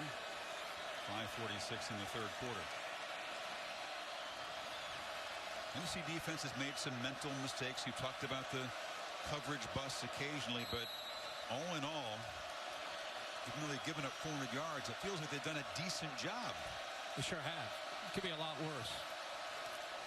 They throw it far side. It's a low throw, and Heather's report there about Worley's head hitting the ground and just the way his eyes looked. It's 2 for his last 10 now. Well, Chris, it's not just that one hit. That was the hit was big. It's the culmination of just the entire game. 2.5 quarters now of getting pressured and getting hit on quite a few plays. But this kid is showing a lot of toughness tonight. And second down, pressured again, backpedaling and just throws it away. Ndulaway and Mr. Stryker one more time in the area. Well, Stryker this time is picked up because Marlon Lane comes out to help out to the right. Jalen Hurd's going to come out to help out with the blitz. Problem is you're going to leave another true freshman isolated one-on-one now. So the one-on-one matchup's either going to be outside with Stryker or in this case to the inside with Robertson, a true freshman trying to pick up that block. You're either going to lose to the outside or you're going to lose to the inside in these one-on-one matchups. And a true freshman versus senior defensive tackle usually didn't work out too well for the young guy. 3rd and 10. And Tennessee will spend another timeout as Oklahoma was showing more pressure and the crowd was getting all revved up. Right. And he's talking about the play clock. I mean, if they didn't get that timeout, there's going to be a delay of game. We don't question Worley's toughness at all. He's proven that. But you wonder, Kirk, if the wear and tear beginning to pile up, the mental mistake there. Absolutely. And this is a great look again at the freshman, the true freshman right tackle, Coleman Thomas, bouncing to the outside to help with Stryker. Worley getting hit again. Got a forearm up to the face there that time.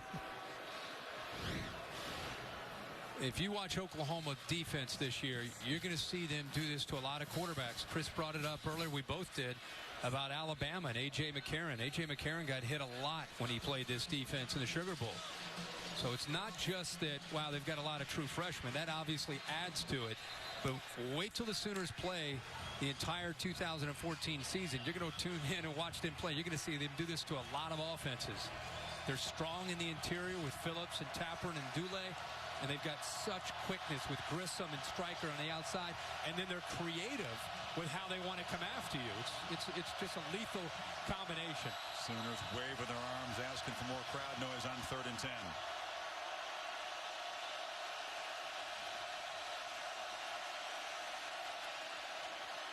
Worley stands and delivers incomplete, a catchable ball across midfield, but Pig Howard couldn't come up with it. 4th down. After all this kid's been through, he knows what's coming. It's 3rd and long. Are you kidding me? He knows he's going to get pressure. It's a stun up front. They're coming right, closing in on him, and he puts that ball right on the money. Right on the money. Good coverage by Julian Wilson. Gets in there with that right hand to knock the ball loose. But that is a heck of a throw by Justin Worley, considering everything he's been through. 8th punt for Matt Darr. And it's a low kick. Bounces around dangerously near an Oklahoma player. The Volunteers hoping it touched the man. No signal yet at the 30-yard line. Now there's signal. Tennessee ball. Yeah, Chris, it looked like that hit an Oklahoma player. Stephen Parker was down there. Yeah.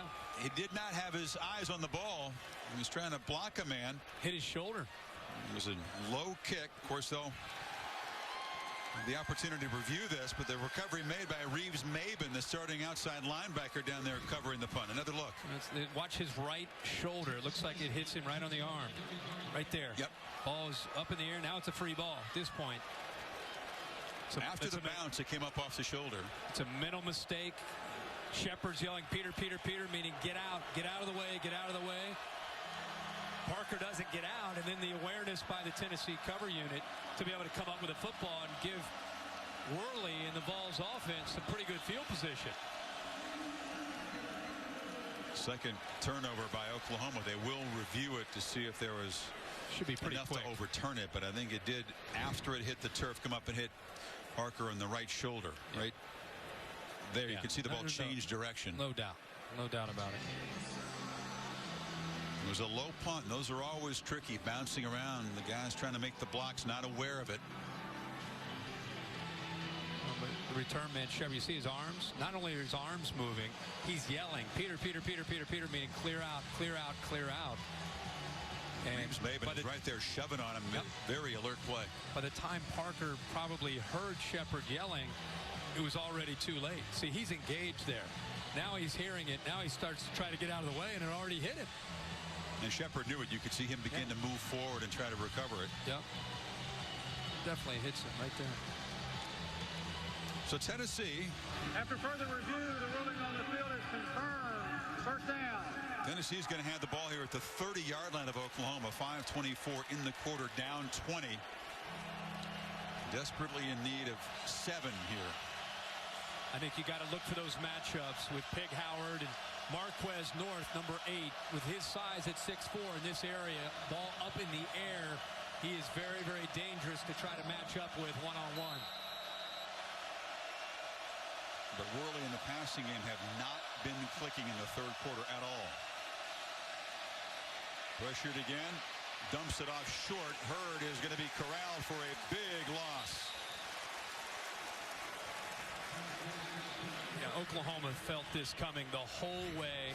They brought in pressure with Hayes, strikers out there. You know, I think that's one of those cases. There's the versatility of Eric Striker. You think he's just going to rush the quarterback? He shows like he's going to blitz. He starts to feel that they're setting up a screen. That's great instincts by Striker that time. Out in space, making a play. It's a 7-yard loss on first down. Worley pressured. Ball comes out. He jumps it on the 40. Striker is just a nightmare in there again. And Tapper was there as well. Has he ever been well protected in this half? Has there been pressure every single pass attempt? I think Striker's trying to strike a pose here tonight. I mean, this guy's been all over the field. And Worley has been under pressure. Grab the quarterback's leg here. If he doesn't, Chris, if he doesn't get the ball out of his hands within 2.5 seconds, number 19 is going to be in the backfield. And ruled that his arm was coming forward. Incomplete pass. See how he's walked out over Josh Smith. Now he's going to show. Now he's up to the line of scrimmage. Here he comes. Come after him again. It's another sack. Striker may have gotten the face mask that time. He came looping around. Tapper was there again. Maybe the penalties on the defensive end to wipe out that sack. Yeah, it was on Tapper. Personal foul. Face mask. Number 91 of the defense. 15-yard penalty. Automatic first down. Penalties have wiped out 2 sacks, so the total will be even higher tonight. Yeah, and I think with Tapper, who's a guy that's played a lot of football, I think part of that was Worley actually trying to avoid contact, lowered his helmet, and when he did that, Tapper's hand was already getting ready to engage in what he thought was the midsection of Worley, and ended up grabbing a face mask instead, and the Vols catch a break and get the first down. At the 21.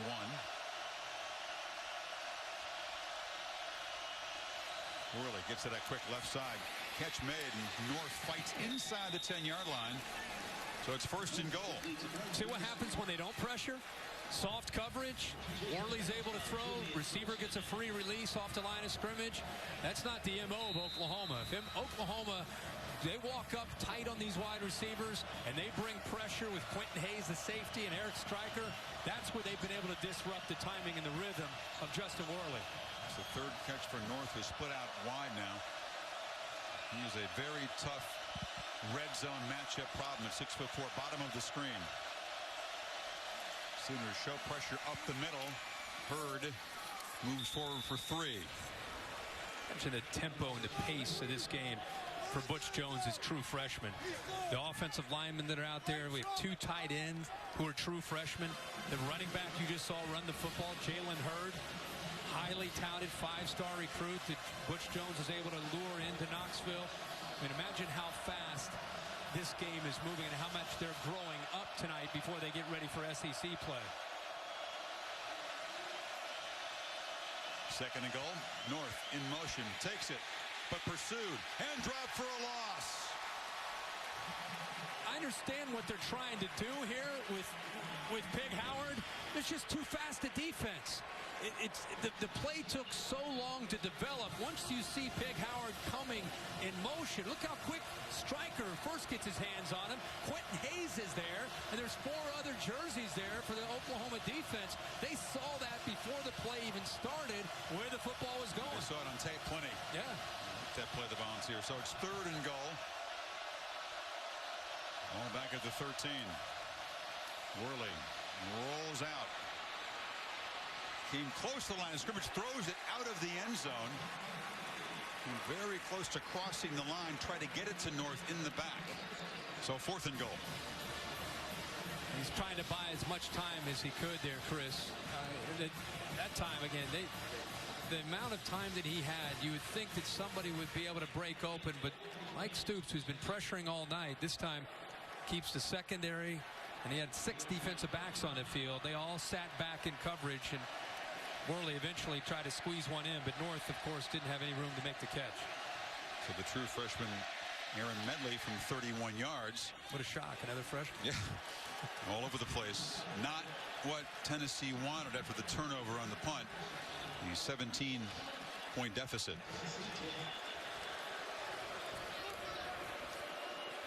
Well, this has been a courageous display from Worley. Came out hot, good first half, but the pressure again and again and again hitting him time after time. And it takes a toll on a quarterback, not just physically, but I think emotionally, and the confidence that you want to have. Justin Worley knew the entire week what he was going to face tonight, and now he's living it. And I'll tell you, if you're a Tennessee fan and you're watching this game, you got to be incredibly proud of what you've seen from your quarterback and a guy that's still trying to establish himself as the guy. I think he's taken some huge steps tonight as the leader of this offense.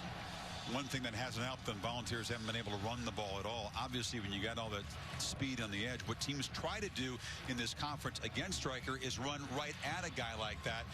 What have you seen overall from OU's defense looking forward? Speed, deception, power, versatility.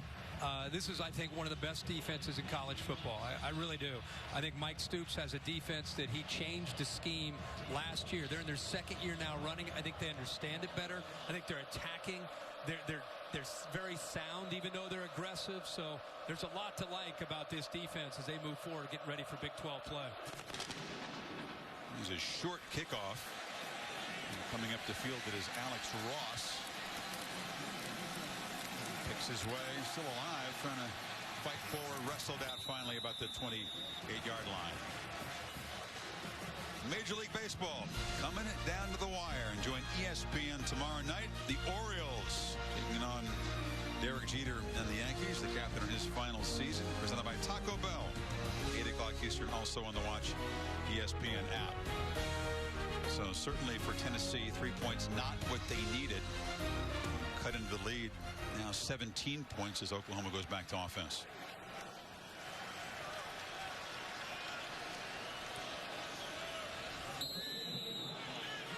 A 300-yard night for Trevor Knight. 18 of 29, 304, the 1 touchdown and the interception.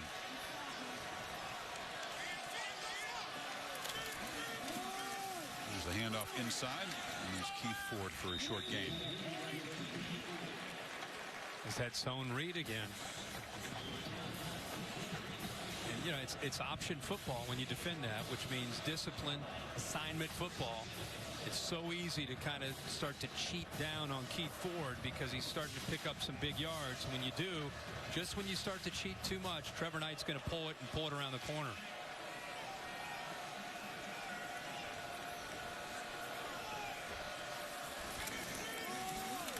Ford's got it again, and but elude a tackler in the backfield and sprints to the sideline.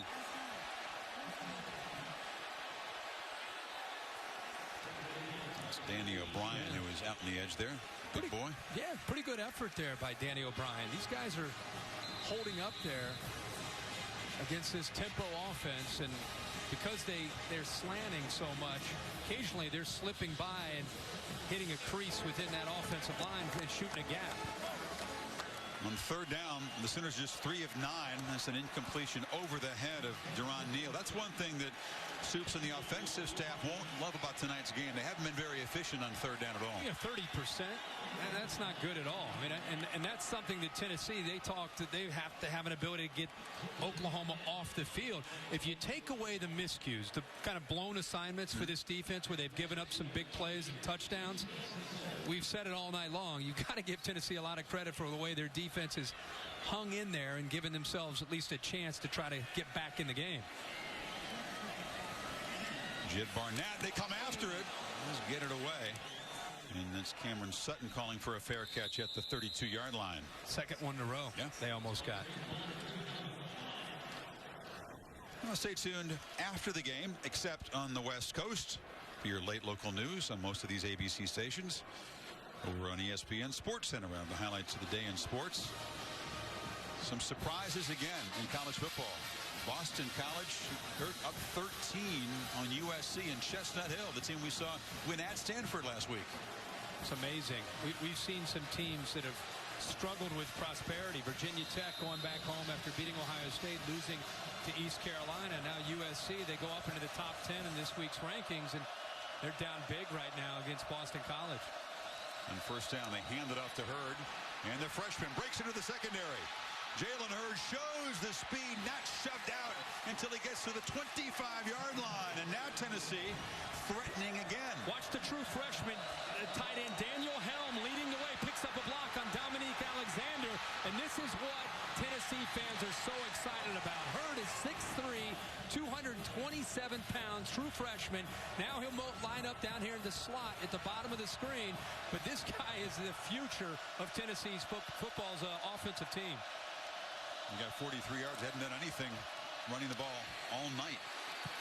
Smith trying to break free there. Stryker, again, not just a pass rusher, flying all over the field, making another tackle. By being able to run the football a little bit, I mean, that's one play they've had, but obviously it slows down Stryker. Does he ever get tired, number 19? No. Oh, no. He's going to go all night. He's the Energizer Bunny. But they don't have to respect the running game until that play, so it allows them to just pin their ears back and attack Worley in this offensive line. It's a nice run by Hurd. Maybe it could slow down Oklahoma's defense a bit. They rush 4, and Worley does have time. Takes a shot to the end zone. Throws it into good coverage. A battle for the football. And Zach Sanchez comes up with it. He won the battle against Jason Kroom. And this guy just has a knack for making plays.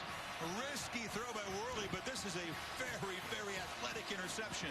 Well, they'll probably take another look at this. Look at the focus. This is the playmaker of the defense, Zach Sanchez.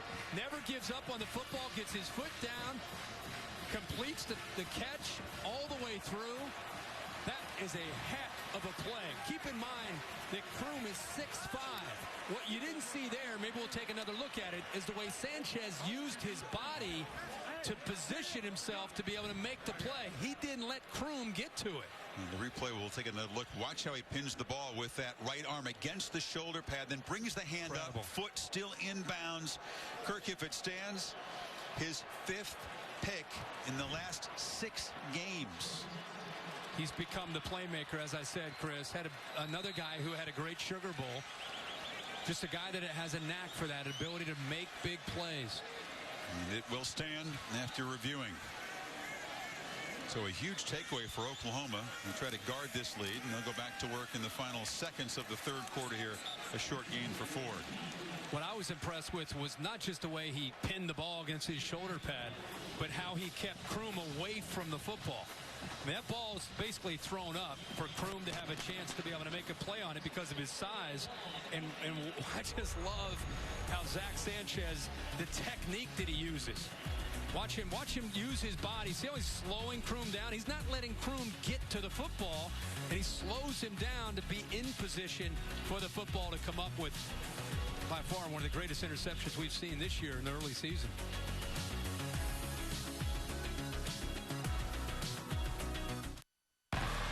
What is it? Is it what she wears? How he speaks? Is it her timing? This guy's idea of a good time? Or that one time he did that? Is it because she's a woman? Come on now. How about those moves, those looks, his style? Is it because they scare us, surprise us, make us uncomfortable? Like, really uncomfortable? Whatever it is, you know it when you see it. Here's to being one of a kind.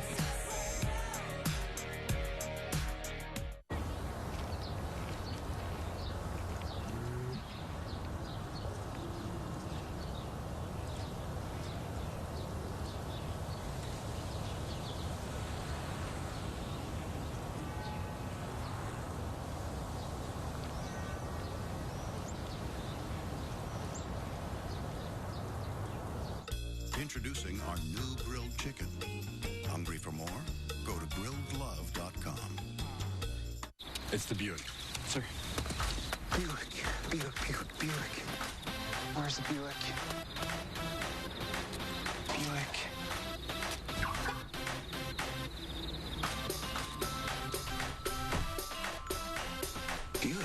The expectation-shattering Buick LaCrosse. Experience the new Buick during our NCAA kickoff event and lease this 2014 Buick LaCrosse for around $299 per month. Did I die? Did we all die? When I saw him, I knew that this is my child. We're coming home. What happened? I came back, just like you, Grandma. Ma. It should be a good thing, people coming back. Instead, it's just made us all scared. What did you do to me? Way to take the return. Tell me what's going on. Resurrection. Season premiere Sunday, September 28th on ABC. It all starts with a good foundation. Because if your foundation is solid, it'll take care of itself for many years to come. Hey, Charlie, I really appreciate all your help. Man, I'm glad to do it, Coach. That is one heck of a mailbox. Brick by brick. Farm Bureau Insurance is proud to be the official insurance of the Tennessee Vols. Lisa Patton, only on News 2. Start of the fourth quarter here in Norman. Sooners projecting a 17-point lead. They've got it deep in their own end, 2nd and 9. Knight had missed in his last 5 passes, but a short completion here, and it'll set up 3rd down. Oh, Rocky Calmus. Remember him, the Sooner linebacker? There was a time when he was chasing down ball carriers. Now he comes out of the smoke here, firing the folks up between the 3rd and 4th quarter. Into the 3rd quarter. He was fired up, man. He was ready to go. Give him some shoulder pads. Part of that championship team back in 2000, 2-time Big 12 Defensive Player of the Year. Sooners need 7 on 3rd down.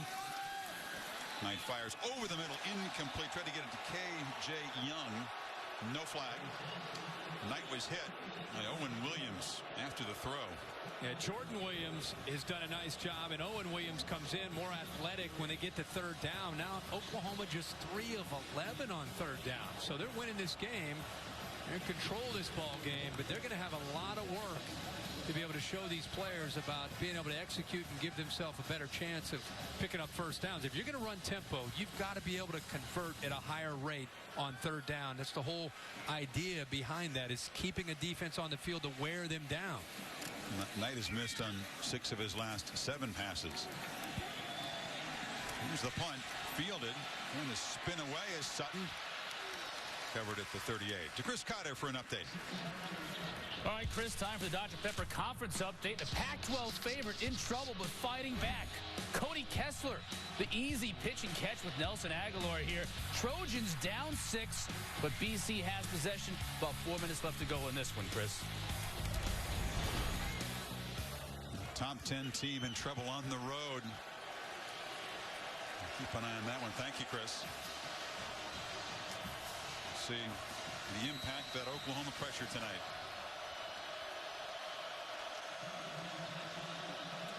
Striker off to the right. And hand it to Marlon Lane, who dives forward to the 45-yard line. That's going to drive Mike Stoops crazy. Stryker is a great player, but you know, the last couple series we've seen Tennessee have just nowhere to go. You can see how frustrated he is. You'd think he's down 27-10, but they haven't been able to run much at all tonight. In the last 2 series, these backs have had a little bit more room. Worley pitches it, and it's a screen, and a tackle made at the 1st down marker again by Stryker. You think Stryker's going to blitz, right? He's going to try to get in there, and here he comes. All of a sudden he sees the quarterback's going to get rid of the ball. He's not going to give up on the play. He's going to chase down the receiver. Smith did get the 1st down.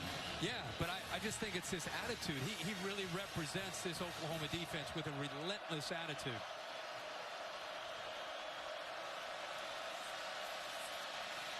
Worley fires across, catch made, complete short of the 1st down is Marquez North. Another look at how active Stryker has been tonight.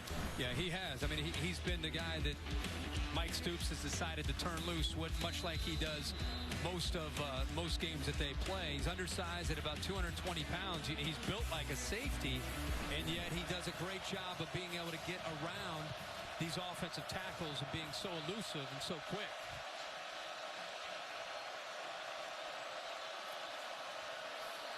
Worley on first down, runs out of time, and throws it incomplete.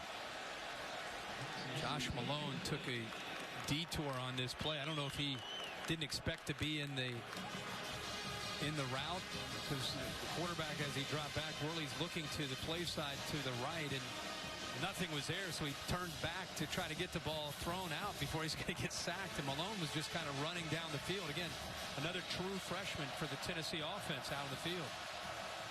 How many times have we said true freshman tonight for Tennessee? 100.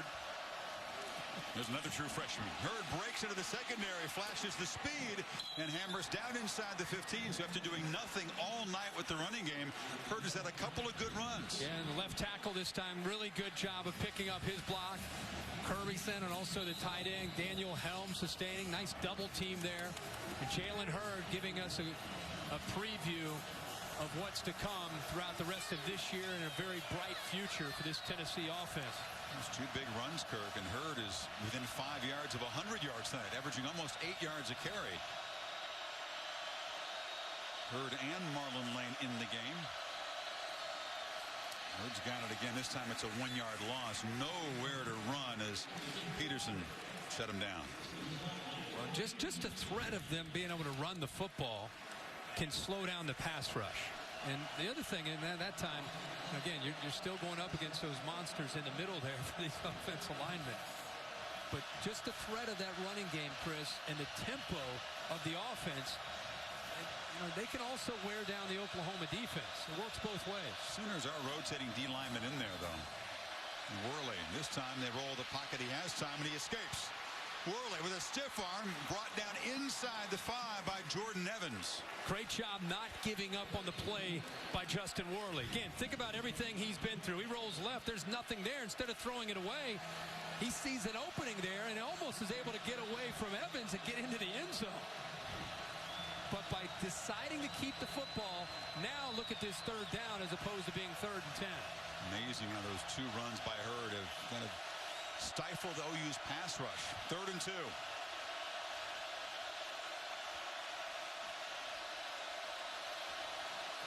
Worley zips it across the middle into traffic, and it's intercepted by Julian Wilson. Wilson with a convoy. Gets a block. And takes it end to end.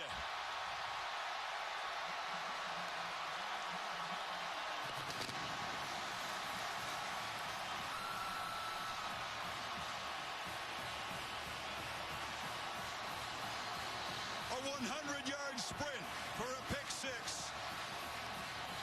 Well, Wilson makes the play, but Jordan Evans caused it. The middle linebacker, right in the middle, reads the quarterback's eyes. Great job of recognizing the route.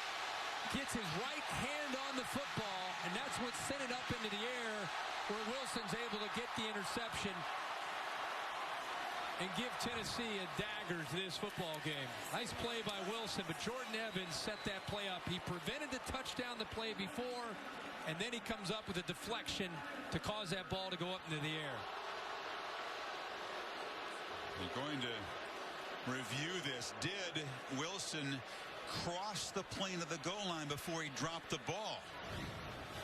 Are we going to get almost a honey badger replay, remember, for LSU? Did he drop the ball before he crossed the plane? Can't see from that angle. I think he's across, but I think it's a little bit close for Bob Stoops. North has given chase. It is right on the plane if he did cross it.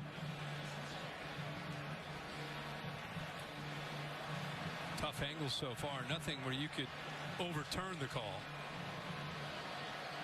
Tell me you make a play, you run 100 yards. You can't hold it just a split second longer before you're in the end zone. Yeah, he'll get an earful in the film session.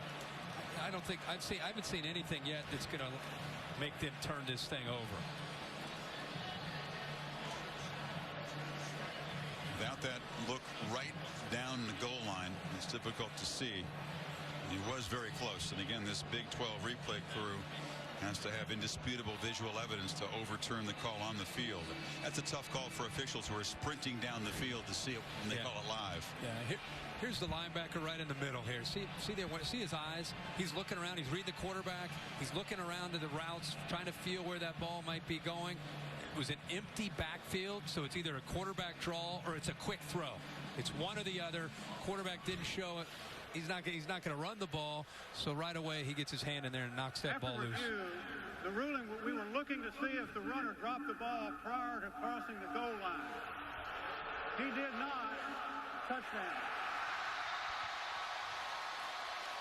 So the pick six stands for Julian Wilson. Worley's thrown interceptions in the end zone the last couple of possessions, but that will be a teaching moment. Yeah. Because they would like him to hold the ball a little bit longer after making such a great play. No doubt. No doubt. He'll get plenty from Mike and Bob Stoops when they review this game on the film.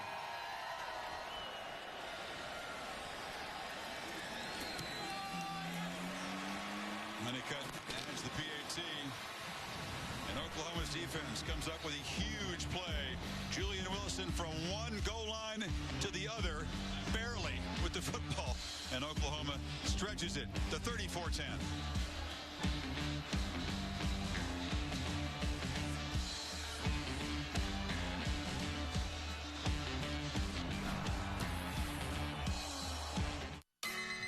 Alabama week. Table 5. You can see on page 4. 3 times. 3 days till game day. The best cover 2 team in the country.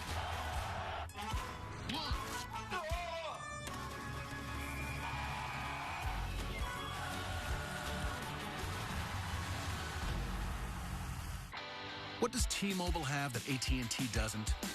Get 4 lines for just $100. With unlimited talk, text, and now up to 10 gigabytes of 4G LTE data.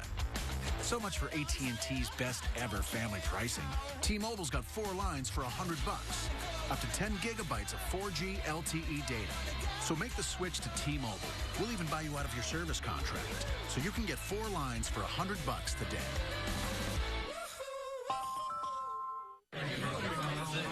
People read a lot, and I'm talking about a book that you pull off the shelf, not the kind that you read in an electronic, to be able to smell the page, and you need to be able to really feel the...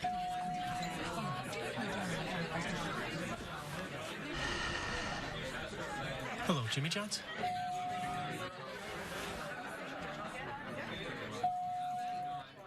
Special delivery, just for you. She got this for you. Jimmy John's, freaky fast delivery.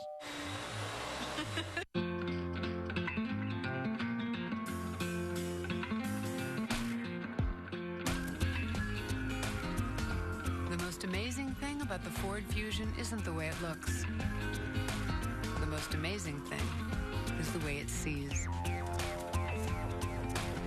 With blind spot technology, a lane keeping system, and a standard rear view camera, the Fusion is ready for whatever comes your way.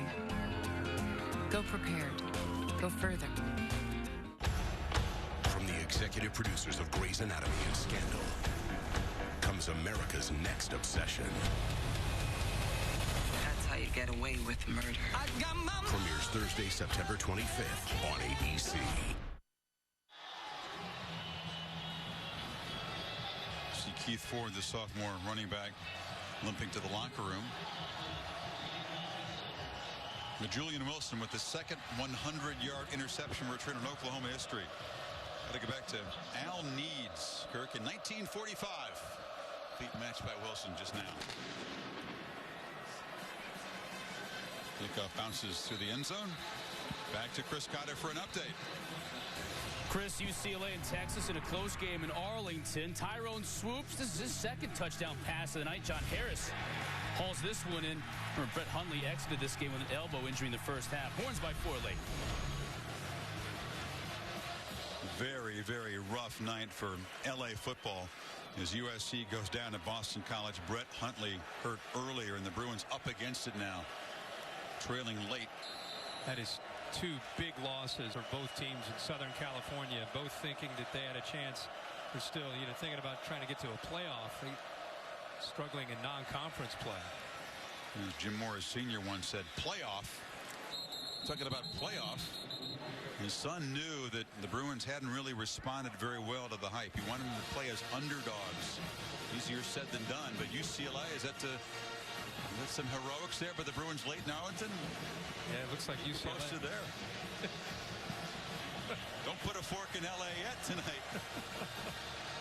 2nd and 6 after the 4-yard gain.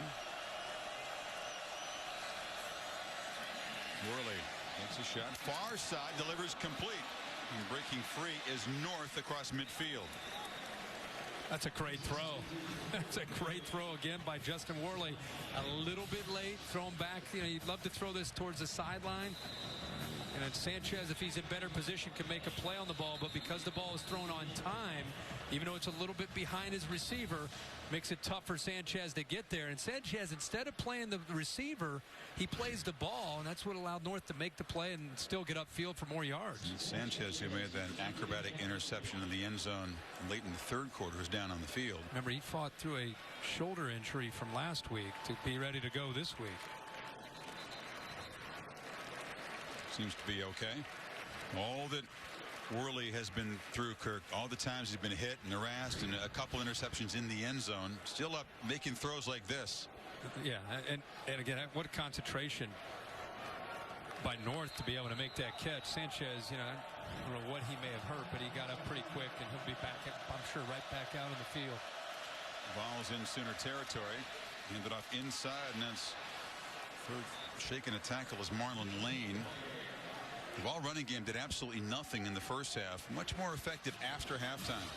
Well, really, the last couple series, they've been able to get both Jalen Hurd and Marlon Lane a little bit more room, and it's, you know, that would have been great to see for Tennessee if they did that in the first half to slow down Stryker in this pass rush that Worley's had to deal with.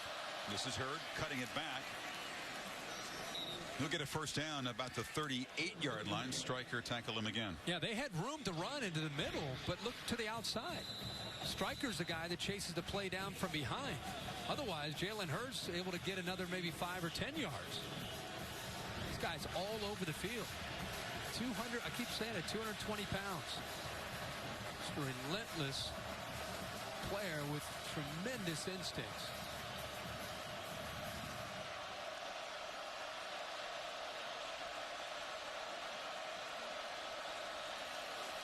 First down throw from Worley. Fires far side. North broken up. Well defended there. It's like Jordan Thomas, freshman for Oklahoma that time out there. We've been seeing Zach Sanchez out on the field. He'll now check back into the game, but the freshman Thomas was out there by himself against Jason Kroom and held his own on an island.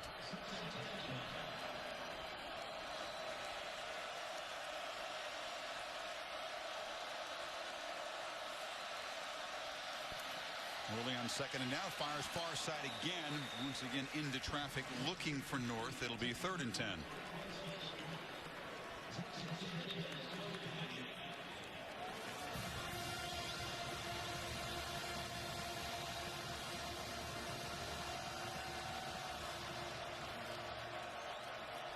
Volunteers just 5 of 15 on 3rd down tonight. Mike Stoops bring pressure this time. Yep, they're going to rush 5. Worley gets it out quickly far side, but North can't get away. Very sure tackle by Sanchez, who again is slow to get up. You wonder if he's aggravated that shoulder problem. He held on to the physical receiver well that time. Yeah, he's fighting through some pain there to be able to stay out there. And remember, North with his size is tough to bring down. 6'4", 225-pound receiver. You're going to go for it on 4th and 5. Have to.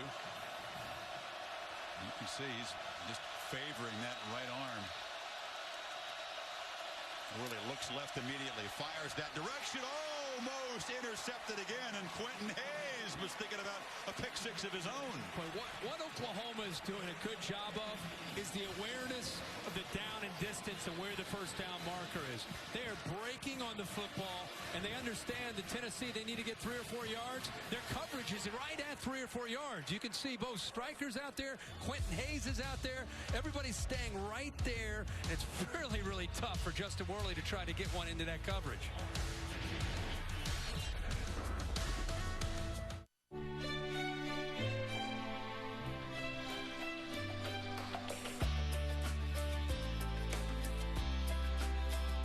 Bring your vision for the future to life. For more than 145 years, Pacific Life has been helping families achieve lifelong financial security with innovative tools and strategies. Talk to a financial advisor to protect your family and plan today. Pacific Life, the power to help you succeed. Okay, sports fans, it's game time at the Built Ford Tough Sales event. Hey, this is when Necessary toughness is the perfect play. And Ford F-150 with EcoBoost is a huge hit with power and efficiency. And keep an eye on the clock, pal, because fans snag one of these bad boys about every 42 seconds. Ford F-Series, #1, 37 years straight. That's called a dynasty, baby. Now, during the Built Ford Tough Sales event, score big savings on the hardest working lineup of trucks on the field. I think Cam Newton needs to be a better leader. He's got so much more responsibility. He's the guy that they're looking to. Sweat. It says I'm not going to settle. It means I'm not going to stop until I get what I need. But I'm not going to tell you how much I'm working. I'm going to show you. Gatorade, created to help replace what you sweat out.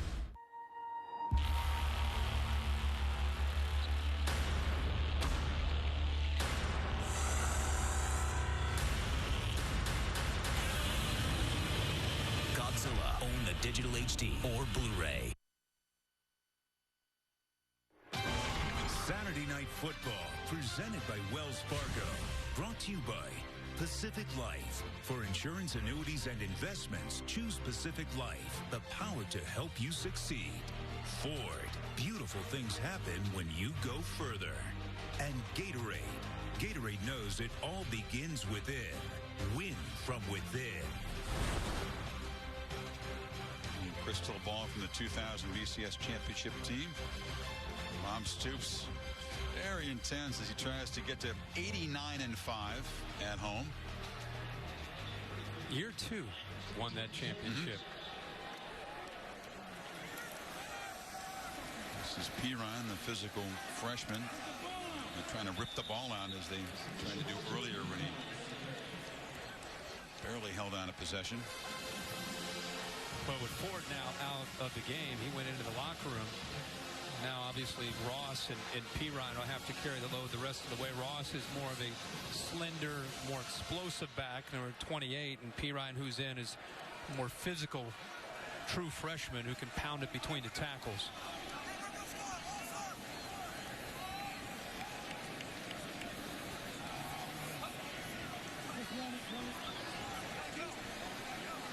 We'll use the play clock here. Piran again picks his way, and you can see the power of the young guy. First down across the 44. Daryl McNeil met him close to the line of scrimmage. He felt the brunt of it. At 245 pounds, lowering his shoulder, and he is pure muscle. McNeil came in there to fill, and I mean, he got, watch 33 fill in right here. Boom. That snap back. They also admire that he held on. You know, his vision, his cutting ability, besides the power, got good speed for a back that size as well. Well, Oklahoma always seems to have backs. You know, I mean, they've always got 2 or 3 really good backs. These guys are willing to share the load. You don't come to Oklahoma if you want to carry it 30 times a game. Maybe Adrian Peterson did, but typically they like to spread it around. The flag is down. I mean, the best OU teams in Bob Stoops' 16 years, I know Adrian Peterson was unique, but in most cases, it's where they've had 2 or 3 guys back there rotating. Offense number 77. 10-yard penalty, first down. Deontay Savage is the first holding call on the Sooners tonight. I think for Oklahoma to be able to have a magical season, the big issue to me is, can they stay healthy on the offensive line? I mean, they've got skill. They've got a quarterback now that's making good decisions. They've been depleted over the last few years up front. By the end of the year, they've got to stay healthy up front. He ran again, makes a cut, lowers the boom, sheds tacklers, still running deep into Tennessee territory, and you can see the reason for all the hype. Remember last time 33, McNeil had a chance to make a tackle and he felt it. How about this time? He's going to come up. Here he is. Oh, he's not even thinking of wrapping up. He just kind of threw his right shoulder and lowered his head and hoped. I mean, you've got to wrap up. You say that's like a business decision, right? You go ahead and make a tackle. Yeah, remember the last play he came up and he got buckled. This time he comes up, he tries to go low, and instead of wrapping up, he just lowered his shoulder and just kind of took a knee, hoping he'd go down. It's 31 more yards. We're seeing an excellent duel of hyped true freshman tailbacks. Jalen Hurd for Tennessee, and now Perine imposing himself here in the fourth quarter for Oklahoma. Ford wrap-up coming up next. An eventful night as UCLA. Kirk did come back late to beat Texas in Arlington. Jerry Neuheisel, Rick's son, with Hundley out injured, engineering a game-winning drive to break Texas hearts. Yeah, that's amazing. Rick's got to be fired up for that. Not only his alma mater gets a win, but his son gets a chance to step in. Remember meeting with him? He was a young high school kid hanging out with Rick before he chose his college. This is Alex Ross, the speedy young sophomore back, taking his turn inside the 30. Such a different feel when Ross gets to football. He is a guy that can take it to the house in a hurry. He's not going to necessarily run over you, but he'll run around you and by you. Another one of those third downs, though, Kirk. Oklahoma will take a look at what they did not do well on third down tonight. And they studied the tape of this one, just 3 for 11. This is Knight rolling out. A completion made, but hammered short of the first down. Cam Sutton came up and lowered the boom on Neal. So it's 4th and 3. We've seen a lot of big hits here in this second half. That play, again, it took a while. It was a play that was designed right in front of Sutton. He was just almost sitting there waiting for that ball to be thrown. And you know, quarterbacks have to see a flat defender out there waiting. And you don't want to throw it and leave your receiver out to dry. And that's what that time Trevor Knight did. So Honeycutt, who's 2 for 2 tonight, both of them inside 30 yards. Tries from 45, and it's blocked. Rarely does he miss a field goal. Tennessee makes the block, and Oklahoma will just run down there and touch it, so it can't be returned. So Butch Jones special teams come up with a play. The lead is still 24, 4 minutes to play. Listen up, sports fans. If you drive a truck, you know it's all about stats. And at the Built Ford Tough Sales event, we've got the numbers right here. Ford Super Duty, best-in-class horsepower and max towing capacity. That's how you punch it right up the gut, pal. And here's another stat, folks. F-Series has been America's best-selling truck for 37 straight years. That's called a dynasty, baby. Now, during the Built Ford Tough Sales event, score big savings on the hardest-working lineup of trucks on the field. Wait, are you running full Adobe Photoshop on a tablet? Yep, but it's not just a tablet, it's really a laptop. It's a Surface Pro 3 with a touchscreen. Well, it can't be as fast as my Mac. Sure it can, and it is. But you probably can't plug anything into it. I have a USB, mini display port, plug away. And this is my favorite, it's the kickstand. So you're saying it does more than my Mac? Well, technically, you said it.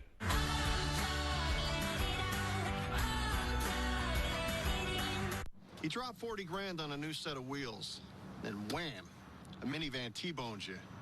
Guess what? Your insurance company will only give you $37,000 to replace it. Depreciation, they claim. How can my car depreciate before its first oil change, you ask? Maybe the better question is, why do you have that insurance company? With Liberty Mutual New Car Replacement, we'll replace the full value of your car. See car insurance in a whole new light. Liberty Mutual Insurance.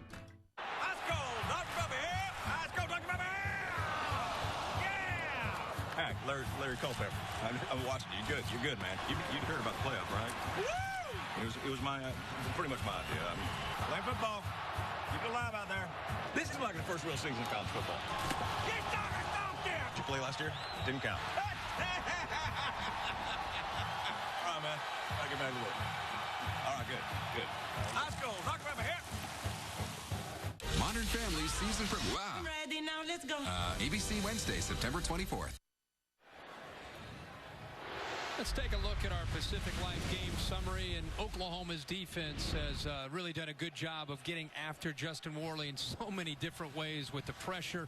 But, you know, not only the pressure, they've also created some turnovers. They've created 3 turnovers, gotten the ball back to Trevor Knight. Trevor Knight's taken advantage of some miscues and minnow errors from Tennessee's defense, and they've come up with some big plays. Knight's thrown the ball now for over 300 yards. But at the same time, give Tennessee credit for, you know, it's 34-10. Their defense has stepped up and made plays as well. Oklahoma's had the 2 interceptions in this half, but not an overwhelming offensive display for the Sooners after halftime. Short gain by Marlon Lane. Vols will have a bye week and then a very important SEC East game against Georgia now, with extra urgency for the Dogs coming off the loss in Columbia today.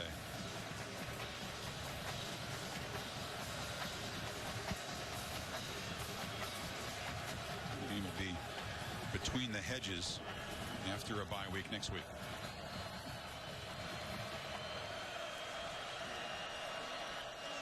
And second down.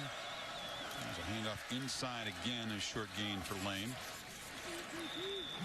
No, this isn't just about this game tonight for both of these teams. It's about what you can do tonight to compete, and in Oklahoma's case, you win. You try to learn from it, and you try to get better. Obviously, there's plenty of room for Bob Stoops' bunch to improve, especially on the offensive side of the ball. And if you're Butch Jones, you're looking at this again. They didn't come in trying to have a game where they walked away saying, "Hey guys, good try, moral victory." They wanted to come in and win this game, so they're disappointed. But at the same time, I think they learned a lot about themselves and where they can continue to grow with this young football team, one of the youngest you'll see in the SEC. There's another carry for Lane on third down. He's near the marker at the 38. Oklahoma, meanwhile, doesn't play another home game until mid-October when Kansas State comes in. They go to West Virginia, to TCU, and then have the Red River game in Dallas on the 11th. So a long drought between home games, and they'll dive into that 9-game conference schedule. Tennessee is short of a first down, and the punt team is out there. With as good as their defense is, they're going to be really, really tough to beat this year. I mean, there's a reconsider. Butch had the punt team out there. Now Worley and the offense are back out there. And they did call it a first down, so they changed the call, and the offense stays out there. It's just in. That was a late. Very late. Yeah, the fourth down on the mark. Yeah. Approaching the final 2 minutes.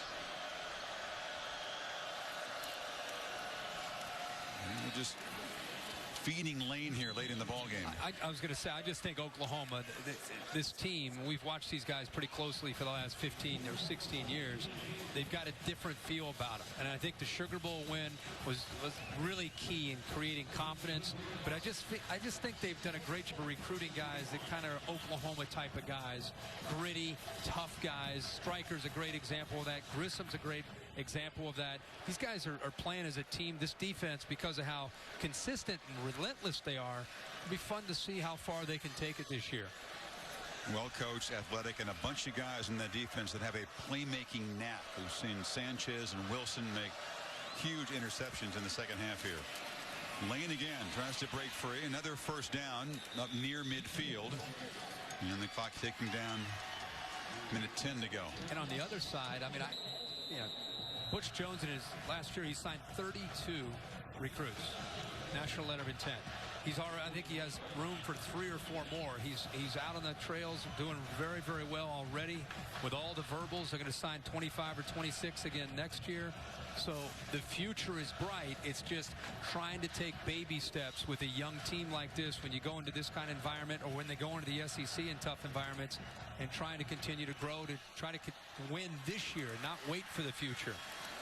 Now, they desperately want to make a bowl game after a succession of 3 straight 5-7 seasons. They figure it's to be tough in Georgia. I mean, who knows? But if they're 2-2, they'll have their chances. And Oklahoma, meanwhile, Kirk, winning by 24. Do they make a strong enough statement that this is truly an elite team and should be considered a playoff contender? Yeah, absolutely. As long as you play defense the way Oklahoma plays defense, you're a legitimate team. I just think they got to continue to be dominant on the other side of the ball to become a complete team. So 5 sacks, 3 takeaways, and Stoops' defense huge tonight. You put in 4 hours before the 9-to-5ers even show up. You don't commute every day. You commute every 15 minutes. And you don't drive to an office. Your van is your office. For you, Ford created a new kind of full-size van. The all-new Transit with EcoBoost. Efficient where it counts and built Ford tough. And so customizable, it'll fit any business like a work glove. If your work is harder than most, it just got a lot easier. Learn more at ownthework.com. This is the all-new Ford Transit. Day by day, I'm making plans to get away. In the morning, I'll be gone. In the morning, I'll be gone. Follow your favorite team this season and book now. Feel the Hamptonality. Introducing new Johnny Appleseed Hard Apple Cider. Refreshingly sweet and intense. And bursting with a crisp apple bite. So try a Johnny Appleseed Hard Apple Cider tonight and let the stories flow. Someone's kidnapped my wife. Find the men who did this. They've done this before, and they're going to do it again. I understand we have a new player in the game. Let her go. A Welcome on the Tombstones. Rated R. Starts Friday. Hi, can I help you? I'm looking for a phone plan. It has to be a great one, and I don't compromise. Okay, how about 10 gigs of data to share, unlimited talk and text, and you can choose from 2 to 10 lines. Wow, sounds like a great deal. So, I'm getting exactly what I want then. Appears so. Now, I'm not too sure what to do with my arms right now, because this is where I usually start throwing things. Oh, that's terrifying. AT&T's best ever pricing. 2 to 10 lines, 10 gigs of truly shareable data, unlimited talk and text, starting at $130 a month.